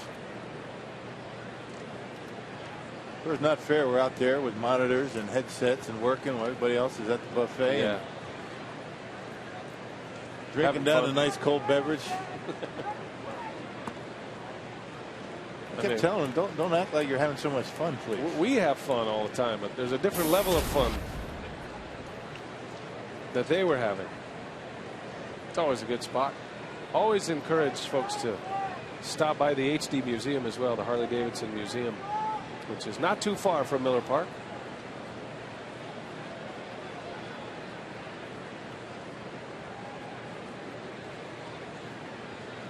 2-0. Harper takes one outside. 3 balls, no strikes.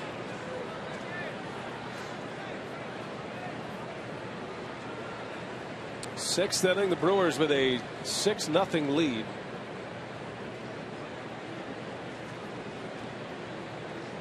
Fires against Bryce Harper with 1 away, and he takes ball 4. Unusual control issues for Mike Fiers. 3rd walk. Back-to-back hitters where he's been behind in the count. That's unusual as well. And that brings a visit from Rick Kranitz, the Brewer pitching coach. Well, a reminder that Fox Sports Wisconsin's Jesse Temple has been at Big Ten Football Media Days in Chicago yesterday and today. You can read his coverage at foxsportswisconsin.com. Brett Bielema and the Badgers reloading for another good season, and a lot of talent in Madison this year. Every year. We wish him luck.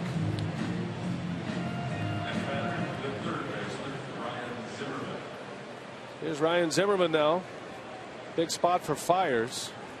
Pitch count is at 83. He's been very efficient tonight. Not running into the heavy hitters of the Nationals. 2 on, 1 out. Zimmerman grounds into a ton of double plays. 13 double plays he's bounced into. That is 1 off the league lead in that category. And he missed some time on the disabled list earlier this year with a shoulder injury. Hits the ball hard and does not run all that well. He has been a very good hitter for the Nationals for the last couple of months. Big swing and a miss. 88, got it right by him.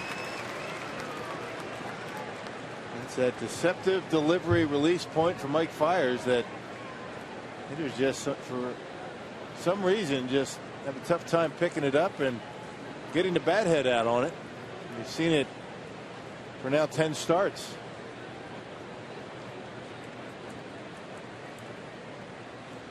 One ball, 1 strike on Zimmerman. Had a big cut, but fouls that one back. Another one at 88, and it's 1-2. Did it again and got a lot of the plate with it. Fiers one of those guys that hitters go back to that dugout just shaking their head, just can't figure out why they can't square him up. Well, Zimmerman, the reigning player of the week in the National League. This is a big at bat for Mike Fiers. 1-2 the count.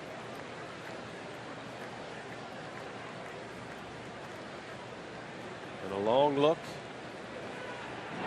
Curveball. Zimmerman, little half swing. Did he go? No, he didn't, says Laz Diaz. That was close. Pretty close, and a nice block by Lucroy. Check this. Not an easy pitch to block. Bounces in front of home plate. Look at the way he's able to square himself up and keep it close. Keep that double play alive. That ball squirts away from him and runners advance. No chance of the double play. It looks like Fiers has him in swing mode. That last pitch not even close.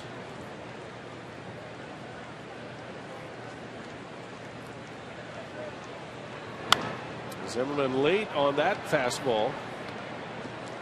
Fiers reached back for a little extra that time. That was a 90-mile-an-hour fastball. Yeah, that's the one I've been talking about. I knew he had it in him.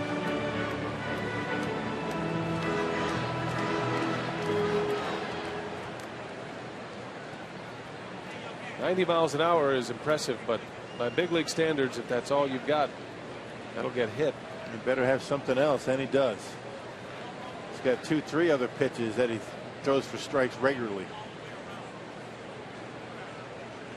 Good battle here. Fiers against Zimmerman.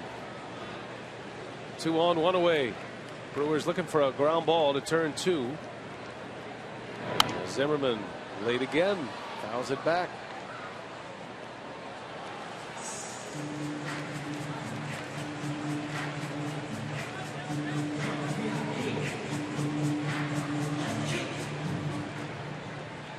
Zimmerman is having a huge month. 23 RBIs in July.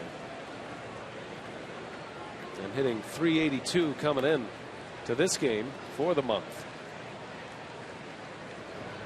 He's been a tough out. 2-2 pitch. Little tapper foul. That was a good curveball that Zimmerman was able to get a piece of. Exactly where you want it, down in the strike zone. He's got that big break on it, straight over the top, and Zimmerman able to stay alive. That was a pretty good pitch to foul off.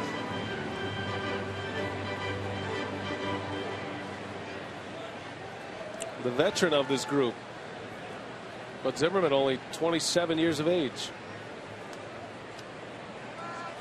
2-2, fires, deals, curveball, strike, got him.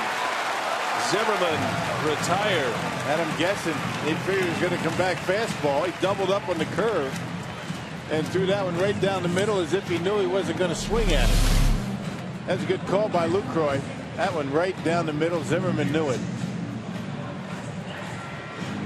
Well, what a sequence there against a very hot hitter in that straight downer curveball from Mike Fiers. Yep, a 72-mile-an-hour curveball, pitch number 8, and he got him. 2 gone now. Here is Adam LaRoche. LaRoche loves to jump on that first pitch. He's been on a home run tear lately. 3 consecutive games with home runs.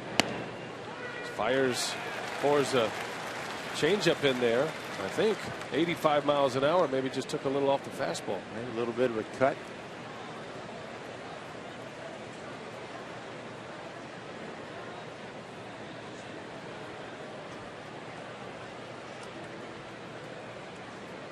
Command with everything.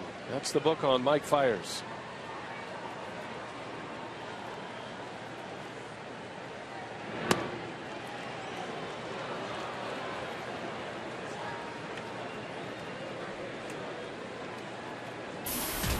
Historically, LaRoche always a slow starter, which affects his overall numbers, but not the case this year. He's put up big numbers this season. Leads all National League first basemen in homers with 19. There's a strike. Fastball inside corner. It's 1-2.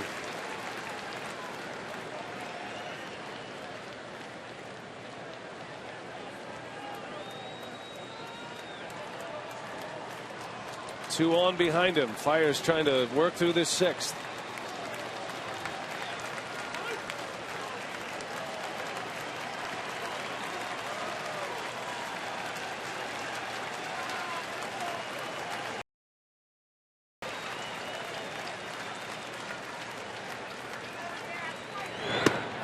And back to the fastball. 2-2. Trying to get him chased off the corner, but he's not biting.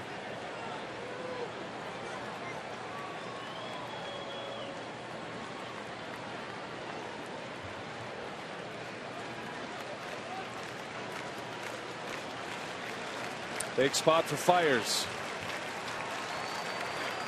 Been in a battle this inning with 2 on. A hit and a walk, and LaRoche off the end of the bat. Aoki will settle under it, and Mike Fiers still working on a shutout. Dropped the changeup on LaRoche. He's got him in the pink tank.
Baseball on Fox Sports Wisconsin is presented by the Wisconsin Lottery, reminding you to please play responsibly. And by the new Miller Lite Punch Top Can. It's Miller time.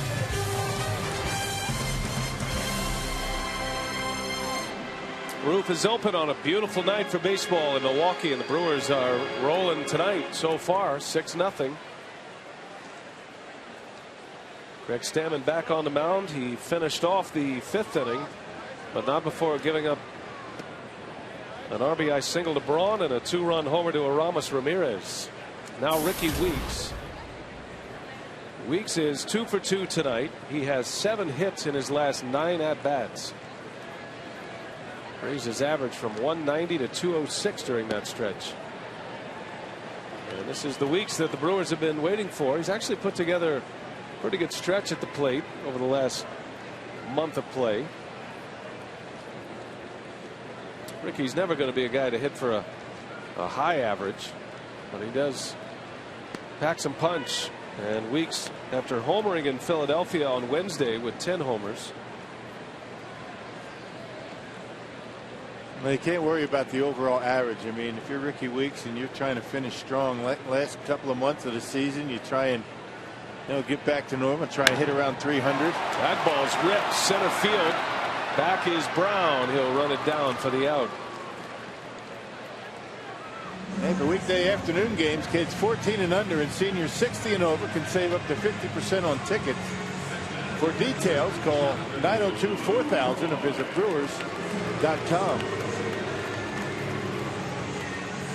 Big day of news here at Miller Park in Milwaukee. If you're just picking us up, Zach Greinke was traded to the Angels for 3 minor league players. 2 pitchers, Ariel Pena and John Helweg. And one of their top prospect shortstops, Gene Segura. And those 3 players will go to AA Huntsville. By the way, the Angels will pitch Greinke on Sunday. That is confirmed now. The Angels have put him right back in his rotation spot, so Greinke will make his debut for the Angels, the Los Angeles Angels of Anaheim. That was probably part of the deal for the Angels, that had to be able to pull the deal off and allow Greinke to make that start. Every start that you miss, and when you make a trade before the trading deadline, you don't get as much. Greinke will start against the Tampa Bay Rays on Sunday. And now that Greinke is off the trade market, it's going to be interesting to see as we approach the trade deadline on Tuesday the other teams that will be involved. Lucroy sends that one deep right center. Long run for Brown, but he's got it. And 2 men are out. Stammen making a lot of mistakes with his slider tonight. Slider to Ramirez that he knocked out of here. Ryan Braun with a slider. Of course, that wasn't a bad pitch to Brawny that he banged into right. Not many guys are going to get hit on that pitch.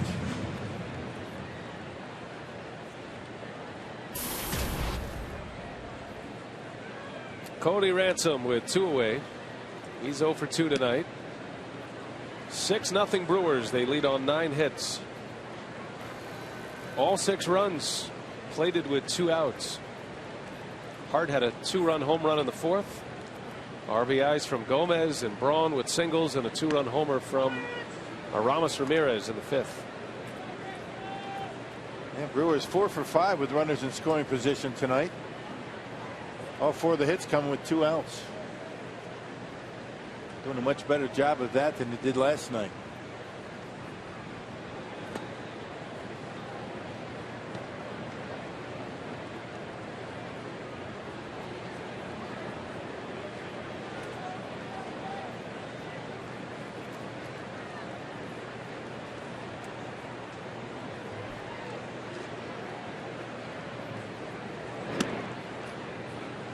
Three and 1 on Ransom. Pitcher spot due up next. Mike Fiers scheduled to hit. Looks like he will.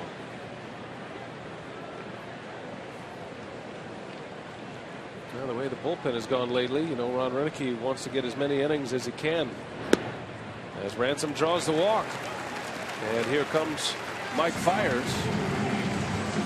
Not known for his bat. He's 0 for 2 at the plate, but he has been impressive once again on the mound. He is in our Pizza Hut delivery of the game. Even when he's been able to get or had gotten behind in the count, he's been able to be effective. A couple of times in the 6th inning, got behind 3-0. Able to come back and get one hitter, not the other, but still very impressive with the big curveball, the high fastball, and that was a big out for him in the 6th, locking out Ryan Zimmerman on a curveball. Fiers shallow left. Michael Morse will run it down, and the inning is over. 6 in the books. We head to the 7th. 6-0 Milwaukee.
Innings down, we head to the 7th. Time now for our game summary, brought to you by Toyota. Corey Hart with a 2-out, 2-run homer in the 4th inning. And then with 2 outs, Gomez, an RBI single, drove in Aoki. Ryan Braun with a beautiful piece of hitting, driving in Gomez. And then it was Aramis Ramirez with a 2-run shot. All 4 of those runs came in the 5th inning. 6 on the board, 6 runs, 9 hits, no errors for the Brewers. No runs, 2 hits, 1 error for the Nationals. Mike Fiers has given up just 2 singles tonight. He's issued 3 walks and has struck out 8. Just continues to impress. And you talk about a guy who is taking advantage of an opportunity. Mike Fiers, who made his Major League debut in late May, the day Jonathan Lucroy was injured, as a matter of fact. Fiers has taken the reins, has the lowest ERA among National League rookies. And if he keeps pitching like this, you're going to have to start talking about Fiers as a potential Rookie of the Year candidate. Right. Nationals have a guy in their dugout that has a pretty good shot at it. Yeah, Bryce Harper. Wade Miley of the Diamondbacks, left-handed pitcher, made the All-Star team, had 11 wins in the first half. Certainly a candidate. But there's a lot of season to be played, and if Fiers can keep doing this, then he would certainly be in the conversation. You might remember that Ryan Braun, his Rookie of the Year season in 07, he didn't arrive to the big leagues until late May as well. It was almost I think it was a day earlier than Mike Fiers, as a matter of fact, on the calendar. And he certainly made an impact, Mike Fiers. I mean, you really can't minimize what he's been able to do. His last 7 starts, 4 earned runs. That's a .77 earned run average. That includes tonight. Morse gets jammed, a little flare. That's going to fall for a base hit. Got in on his hands, but Morse able to muscle it into right field for a leadoff single. Yeah, left the curveball up in the zone, and He just fought it off right inside the right field line. Almost hung so much it turned out to be a good pitch, but Michael Morse able to fight it off. Leadoff base runner for the Nationals. That's the second time they've done that. First time was back in the 6th inning, or the 2nd inning, when Michael Morse walked.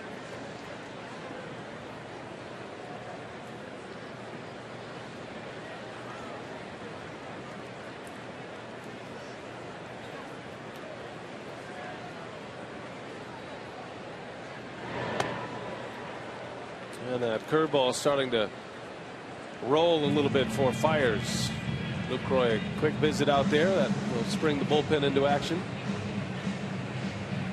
The Brewers bullpen still in a bit of a makeover. Ron Renicky still not 100% sure who he can count on. He did point out that guys like Livan Hernandez, John Axford would be in greater roles. It's going to be a closer by committee if it gets to that situation.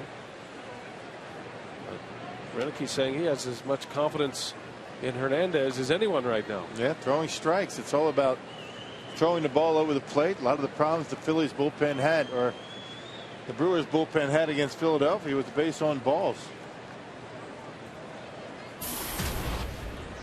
Can't be walking batters late in the game, no matter what the score. See if Fiers can get through 7. Pitch count is over 100 now, and a swing and a miss by Espinoza.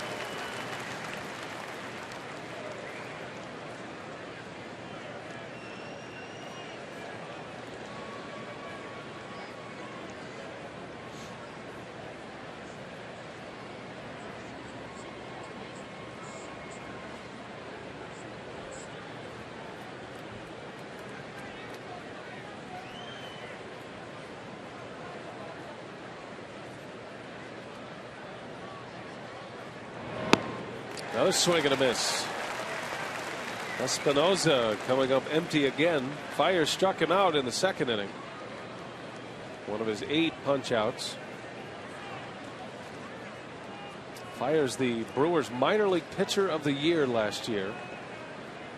Doing in the minor leagues exactly what he's doing in the big leagues this season. Between AA and AAA last year, he finished with a 1.86 ERA in 34 games. Strike called. Fiers surprises him with a fastball. Espinoza rung up. Yeah, obviously looking for something else, because that pitch had plenty of the plate on the outer half. Wow.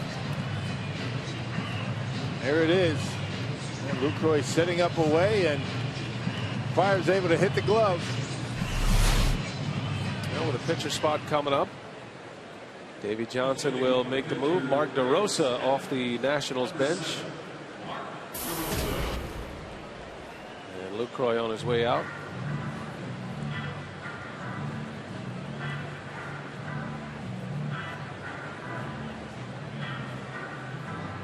Well, the Brewers will call on Mark Rogers to start on Sunday, but how about Willie Peralta? Another great night for the Nashville Sounds last night. He's putting together an impressive stretch. His July 3-1 with a 2.20 ERA, a ton of strikeouts. Yeah, that's impressive. And a career high 11 in last night's win over the Memphis Redbirds, I believe they're called.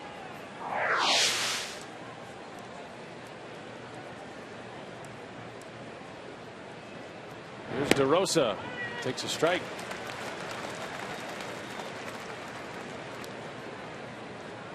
Pitch count at 105 for Fiers as he pitches with 1 out here in the 7th inning.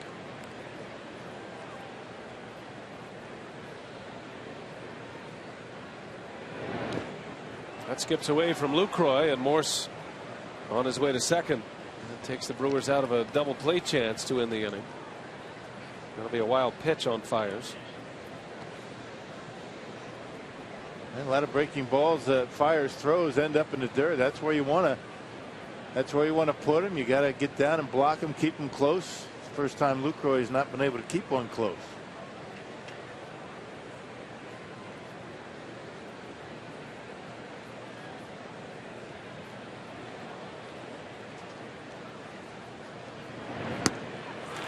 Curveball to DeRosa. A beauty.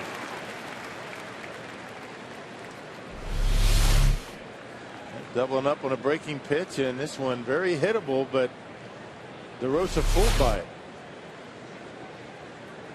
DeRosa 2 for 7 as a pinch hitter this year. Been around a long time. 15 years in the big leagues, DeRosa.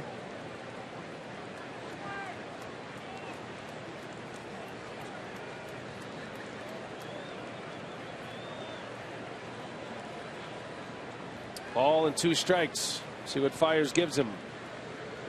Now fastball ripped into center field, and Gomez traps the ball on a hop. And that'll be a base hit for DeRosa. Pinch hit single. That was close. Morse took a gamble. And Morse took a gamble, and so did Gomez. That ball gets by him. They might circle the bases, both of them. Good call out there in center field by Mike Estabrook. So that's going to do it for Mike Fiers tonight. He goes 6 1/3. He gives up just 4 hits.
Fiers. He'll exit with a couple of runners on base, but 6 1/3 for Fiers today. No runs, 9 strikeouts, 1 off of his career high. Second time this year he struck out 9. Also has a 10 strikeout game. So he is out. The new pitcher is Livan Hernandez. Again, getting some important innings for the Brewers out of that bullpen. He tossed 2 scoreless innings on Wednesday against the Phillies, gave up only 2 hits, making his 9th relief appearance as a Brewer. The former Washington National. Hernandez having a chat with Jonathan Lucroy. Lucroy has not caught Livan Hernandez.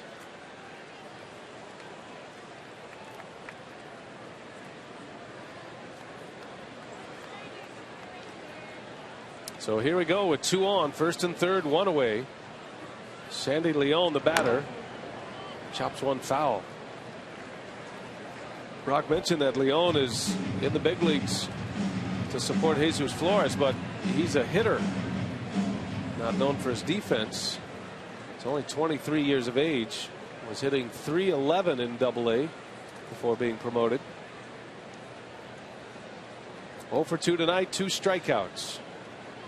2 of the 9 Ks for Fiers. There's Leon, takes strike 2.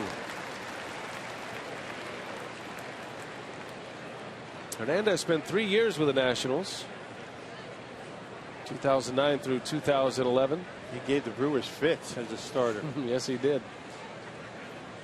That was the last time he was a full-time member of a starting rotation. Little cue shot. Got a chance to turn it here.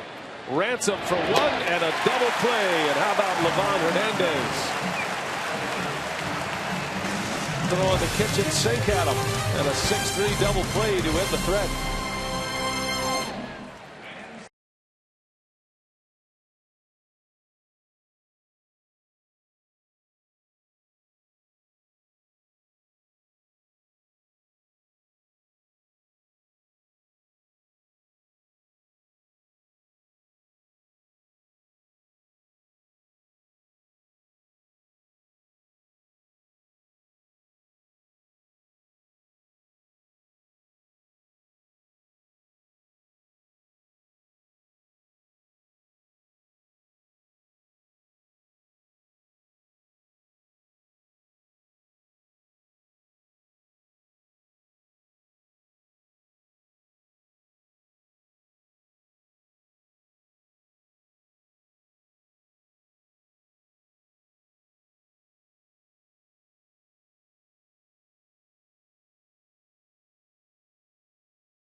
Scoreboard looking good for Milwaukee right now, up 6-0 as we go to the bottom of the 7th inning. And as we do each and every day, it's time to look at social media. And as you can guess, if you're on Twitter tonight, a lot of people have comments about the big trade made by the Brewers today, sending away Zach Greinke to the Angels. And of course, most of these comments really are on the positive side. A lot of people really like what Zach had to say when he left, really showing his gratitude towards the organization as well. And most people understand that a deal had to be made.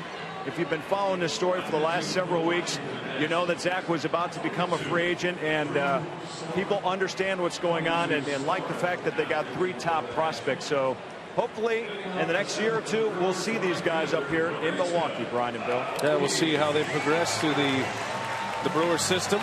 We hope to hit on all of them. Drew Storen is on the mound for the Nationals.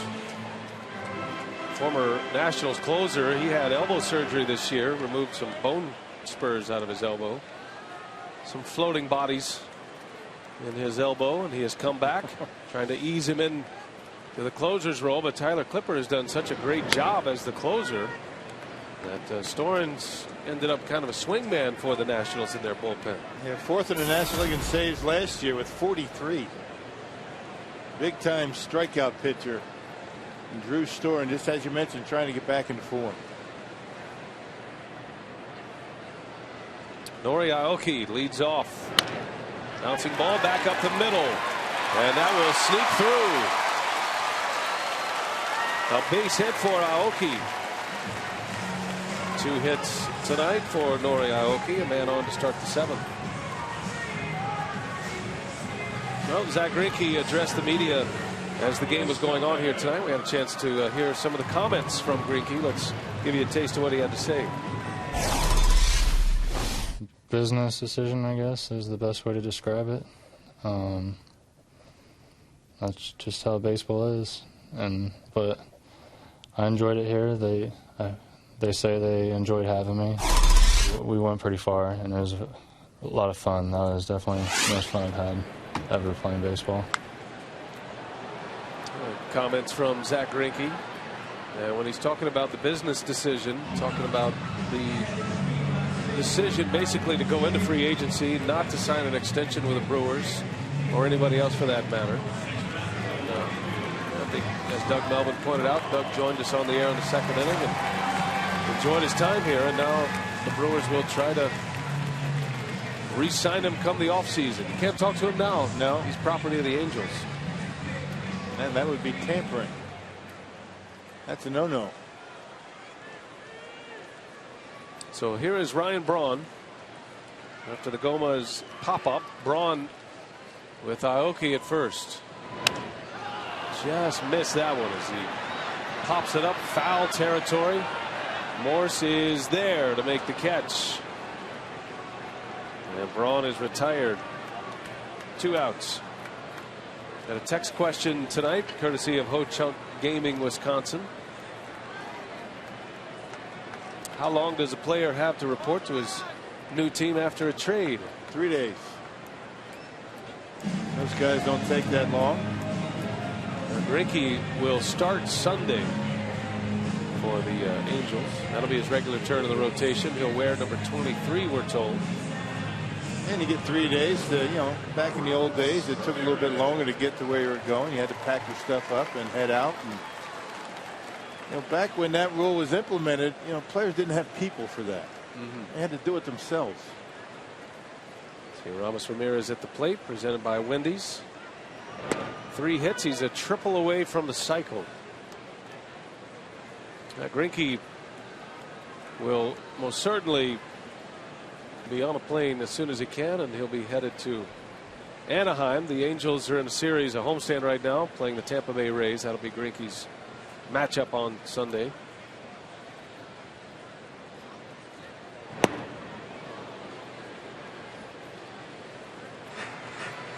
Yeah, a lot to do in a short period of time for the Greinke family.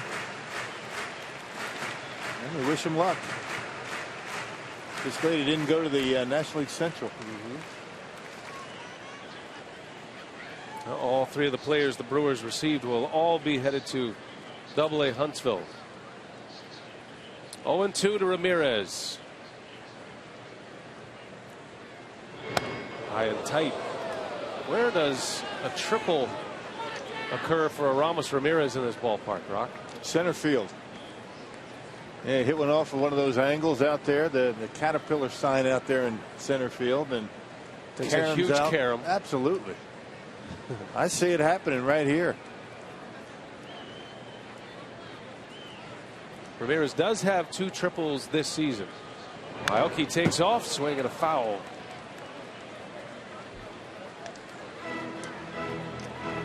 Either that or he hits a home run and misses home plate. That would count. Yeah, good point. He wouldn't do that on purpose. No. I mean, I'm not hoping he does, but he would be really eager to. What you're saying is the cycle. He's not very fast. No, I'm not saying that. I'm just asking you, the analyst, where a triple occurs. I just told you. No, that is what I'm saying, actually. There goes Aoki, and a strike called. No triple for Ramos Ramirez.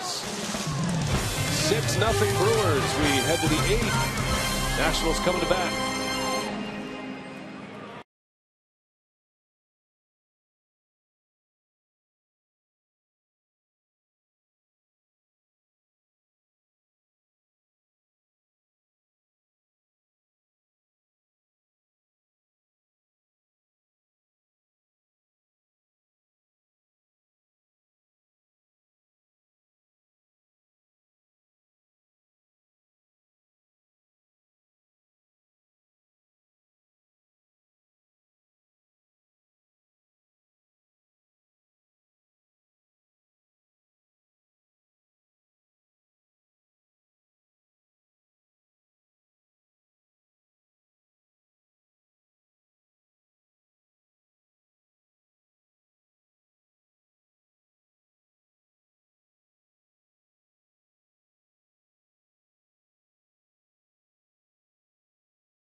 A tough one because Zach is, very fond of Zach, not only as a player but also as a person.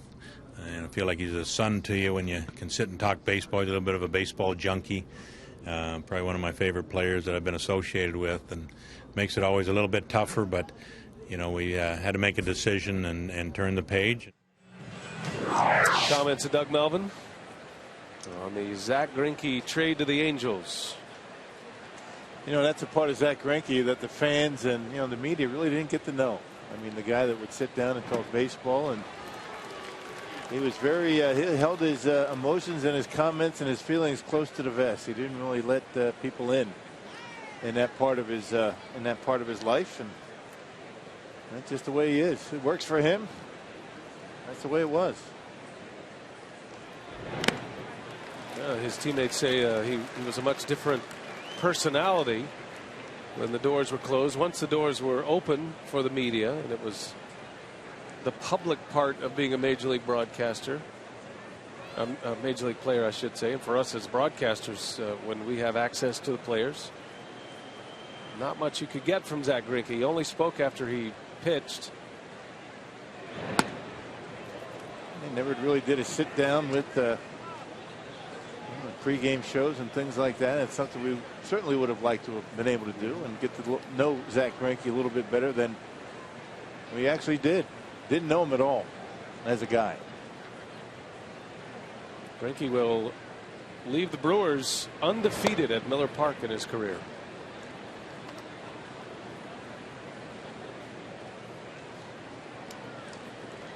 Livan Hernandez pitching in the 8th inning. 6-0 Brewers. Hernandez able to get a double play off the bat of Leon in the 7th, and that protects another scoreless outing by Mike Fiers. Bouncer over to Ramirez. Good play. Out number 1. This is a 4-game series with the Nationals. 2 games left after tonight.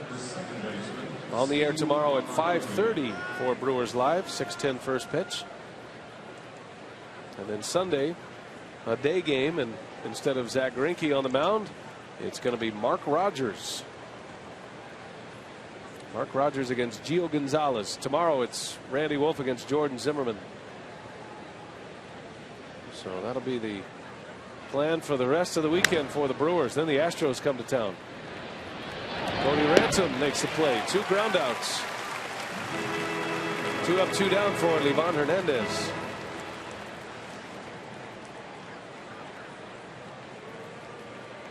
The right fielder, Bryce Harper.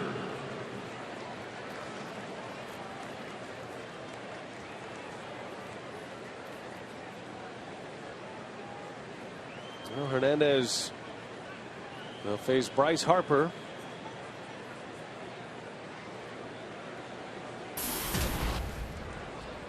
Harper tonight is 0 for 2 with a walk.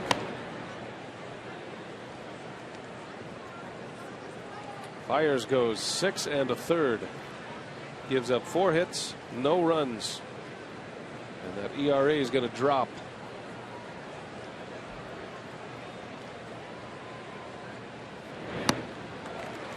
Ball and a strike. I love the kind of contrast baseball presents with a guy like Bryce Harper and Livan Hernandez. Harper has his whole career in front of him. Hernandez at the back end of his career says he hopes to pitch 3 more years. And I'll give him 20 in the big leagues. I wouldn't put it past him. Might not look like it, but he's very smart. He's very athletic. He can hit. Fields his position very well.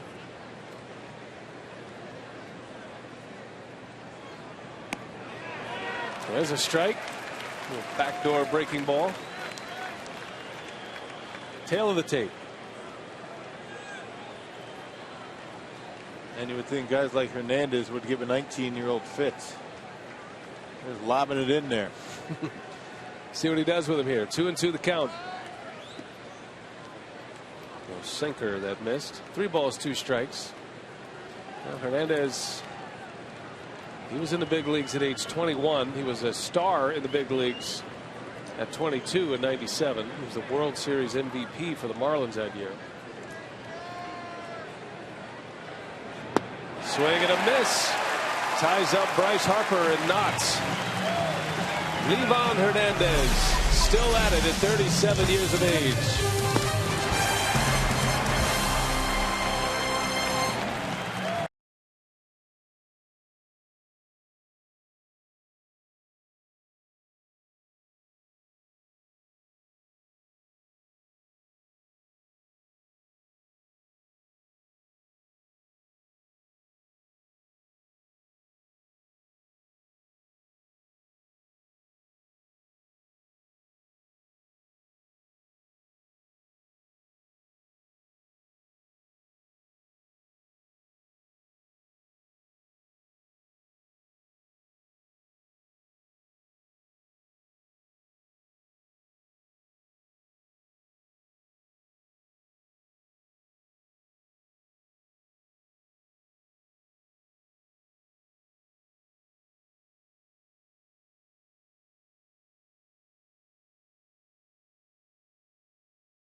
As Jerry and I get set for Brewers Live postgame coming up, our Marshfield Clinic shining moment, no question, has to go to starting pitcher Mike Fiers. No runs again, 6 1/3 inning, and he's got his overall ERA down to 1.77. You know, some guys, they say, would you go out and give me a quality start? When you look at what he's done for the Brewers so far, it's high quality start. Great command of his pitches, uses them all, gets behind, he'll still throw that good breaking ball in command, not walking a lot of guys. You got to give him a lot of credit. He's really done a great job for the Brewers. Cy Fiers? Cy Fiers. Cy Fiers, maybe? No, you know, we're just having fun, but I'll tell you what, this guy's been doing the job. And a big night, too, obviously, Zach Greinke traded away. We'll cover that. Mike Fiers, big story on the mound as well. All coming up on Brewers Line postgame, Brian. All right, Greg and Jerry, thank you. Mike Fiers hoping to improve to 4-4. He has dropped his earned run average to 1.77. Best ERA among National League rookies. Amazing, isn't it? Who would have thought? What a run.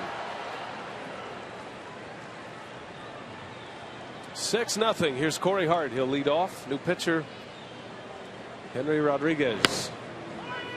We saw Rodriguez yesterday gave up a 2-run homer to Carlos Gomez in his 1 inning. Drew Storen works a scoreless inning. Rodriguez, the 4th pitcher used tonight by the Nationals.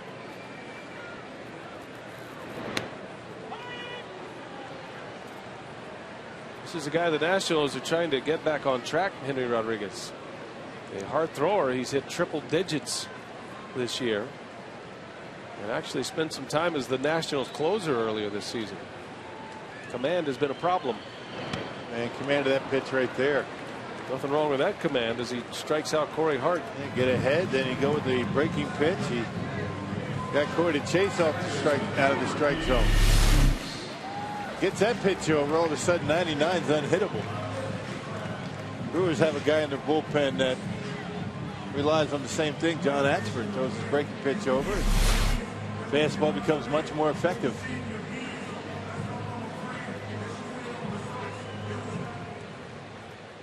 Ricky Weeks 2 for 3 tonight, and his out was a line drive out to center field.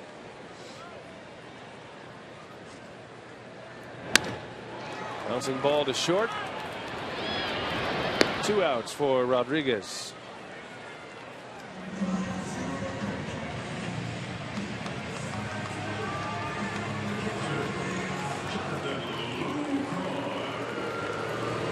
Well, it's all over in Atlanta. The Braves beat the Phillies 6-1. Ben Sheets in his 3rd start wins his 3rd game. Does give up a run. Gave up a run in the 1st inning, the 1st run of the year. So he's 3-0 now in 3 starts. Braves win 6-1. And he got a hit today. Contributed to the offensive cause. Sheets not known for his bat. Let's just put it that way. He went 6 innings tonight. That's 3 straight starts going 6 innings. So 18 innings pitched for Sheets, just 1 earned run. What a story. Sheets beat Cole Hamels tonight. Hamels in his first start after signing that big deal with the Phillies. 6-year contract worth $144 million. Good thing that was on the road for Cole Hamels. Hamels drops to 11-5. Folks in Philly might have let him have it. Phillies say they're not trading Cliff Lee either. They're going to give it a shot.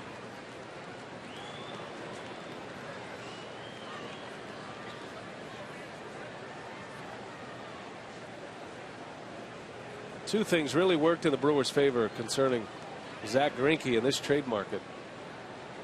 The fact that Hamels signed the deal, and then Greinke was fantastic in Philadelphia. Greinke last Tuesday was about as dominant as we've seen him, and then the next day Hamels took himself off the trade market by signing an extension with the Phillies, and then the Ryan Dempster situation, turning down the Atlanta Braves, still not resolved with a trade. So that basically left Greinke as the #1 piece to the puzzle. Yeah, Cubs only have a few days left to make something happen with Ryan Dempster.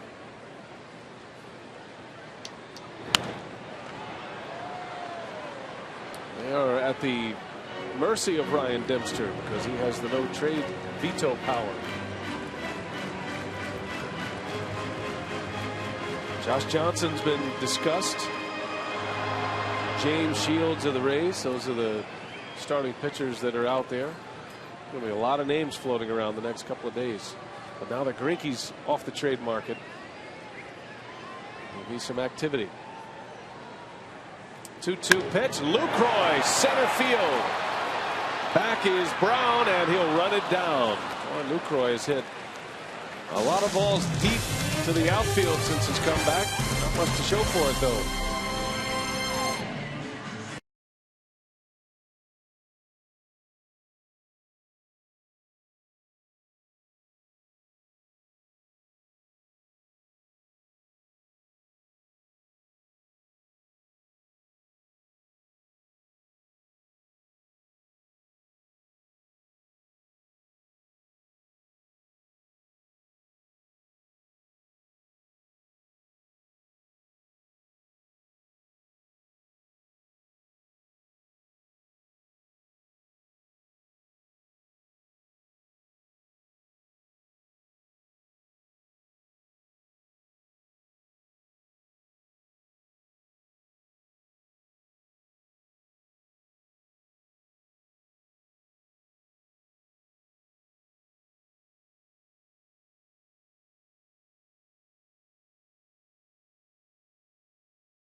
Heading to the ninth, 6-0 Brewers, trying to snap this 7-game losing streak. And Corey Hart, a big part of it tonight. Corey Hart with a 2-run homer snapped a scoreless ball game. Aramis Ramirez had a 2-run home run as well. Both of those homers came with 2 outs. And all 6 runs with 2 outs tonight. Aside from Hart and Ramirez, RBIs from Ryan Braun and Carlos Gomez in the ball game tonight. Jose Veras will take over for the 9th inning. Livan Hernandez gives Ron Roenicke an inning and 2/3 of scoreless baseball. Doing a nice job keeping the baseball down. His stock continues to rise, and now Jose Veras on for the 46th time. Last pitched on Tuesday at Philadelphia. Gave up a hit and a run in a third of an inning.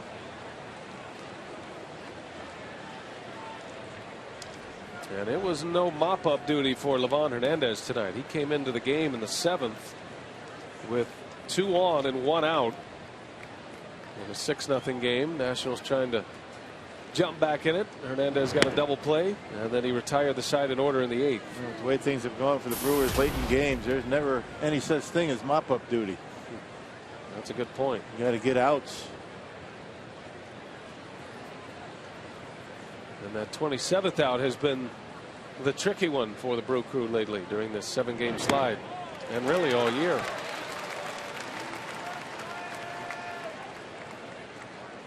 Officially, the Brewers have 19 blown saves this year. Fiers anxious to put another one in the win column. It would be his 4th victory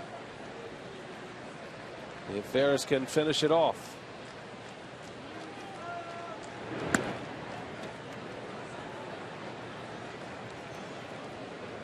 Ryan Zimmerman 0 for 2 with a walk, couple of strikeouts tonight. Fiers struck him out in the 6th inning. And for me, that was the big moment of the ball game for Mike Fiers. Struck him out with 2 on, and he got him looking on a curveball.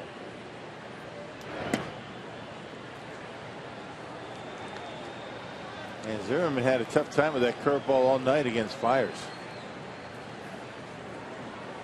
He's got the count in his favor at 3-1. Veras having a difficult time locating his fastball.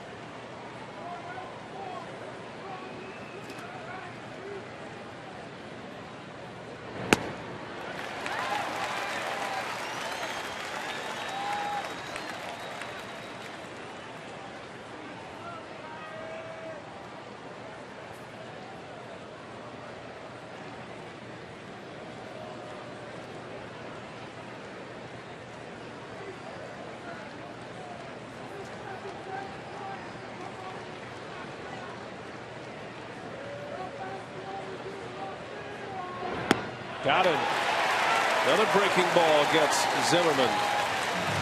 Well, who would have thought he would have thrown that with a 6-0 lead, a 3-2 curveball, and right down the middle to boot. Check it out.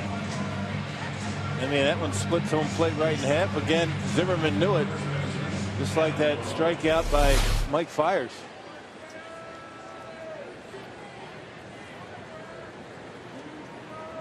So 1 gone. Here is Adam LaRoche. 1 for 3 tonight.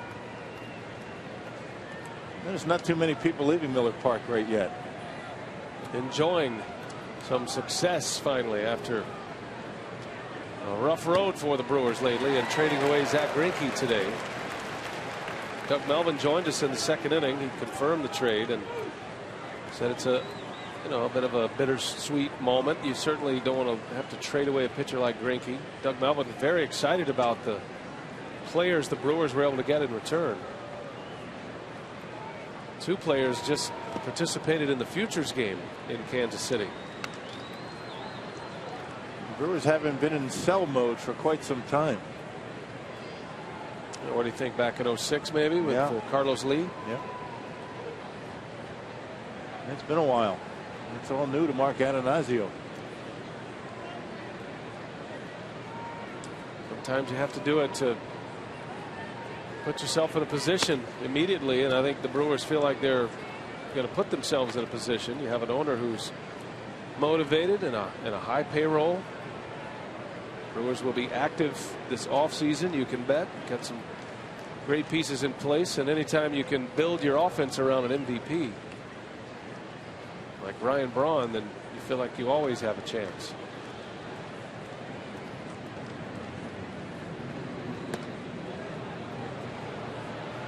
You never know how a ball club will come together. The Brewers would love to put a win streak on the board. See if they can first fight their way back to 500. Right now they're 10 games under. That is goal number 1. Bouncing ball to Weeks. He backhands. And LaRoche is retired. 2 gone in the ninth. Washington has only been shut out twice this season. Back in April in Los Angeles, and most recently July 21st against the Braves, a game that Ben Sheets started. That was his first one. The second one, I beg your pardon. The second start.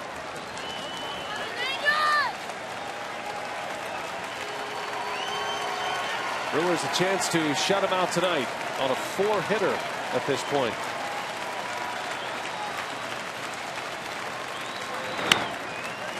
The bouncer Ramirez cuts it off, spins and throws out Morse, and that's the ball game. The 7-game losing streak is over. Zach Greinke's traded the headliner, but Mike Fiers putting himself back in the spotlight once again with another brilliant performance. 6 1/3 of shutout baseball as ERA drops to 1.77. And the Brewers shut the Nationals out for just the 3rd time this year. 6-0. The final score. Much more still to come. Craig Kashan standing by. What do you have coming up on Brewers Live, Craig? Well, it might be kind of ironic as well as Mike Fiers has been pitching, especially on the night that Zach Greinke gets traded. Lots to break down. Fiers was great, and Greinke is now gone. Full reaction from both when we come back to Brewers Live postgame.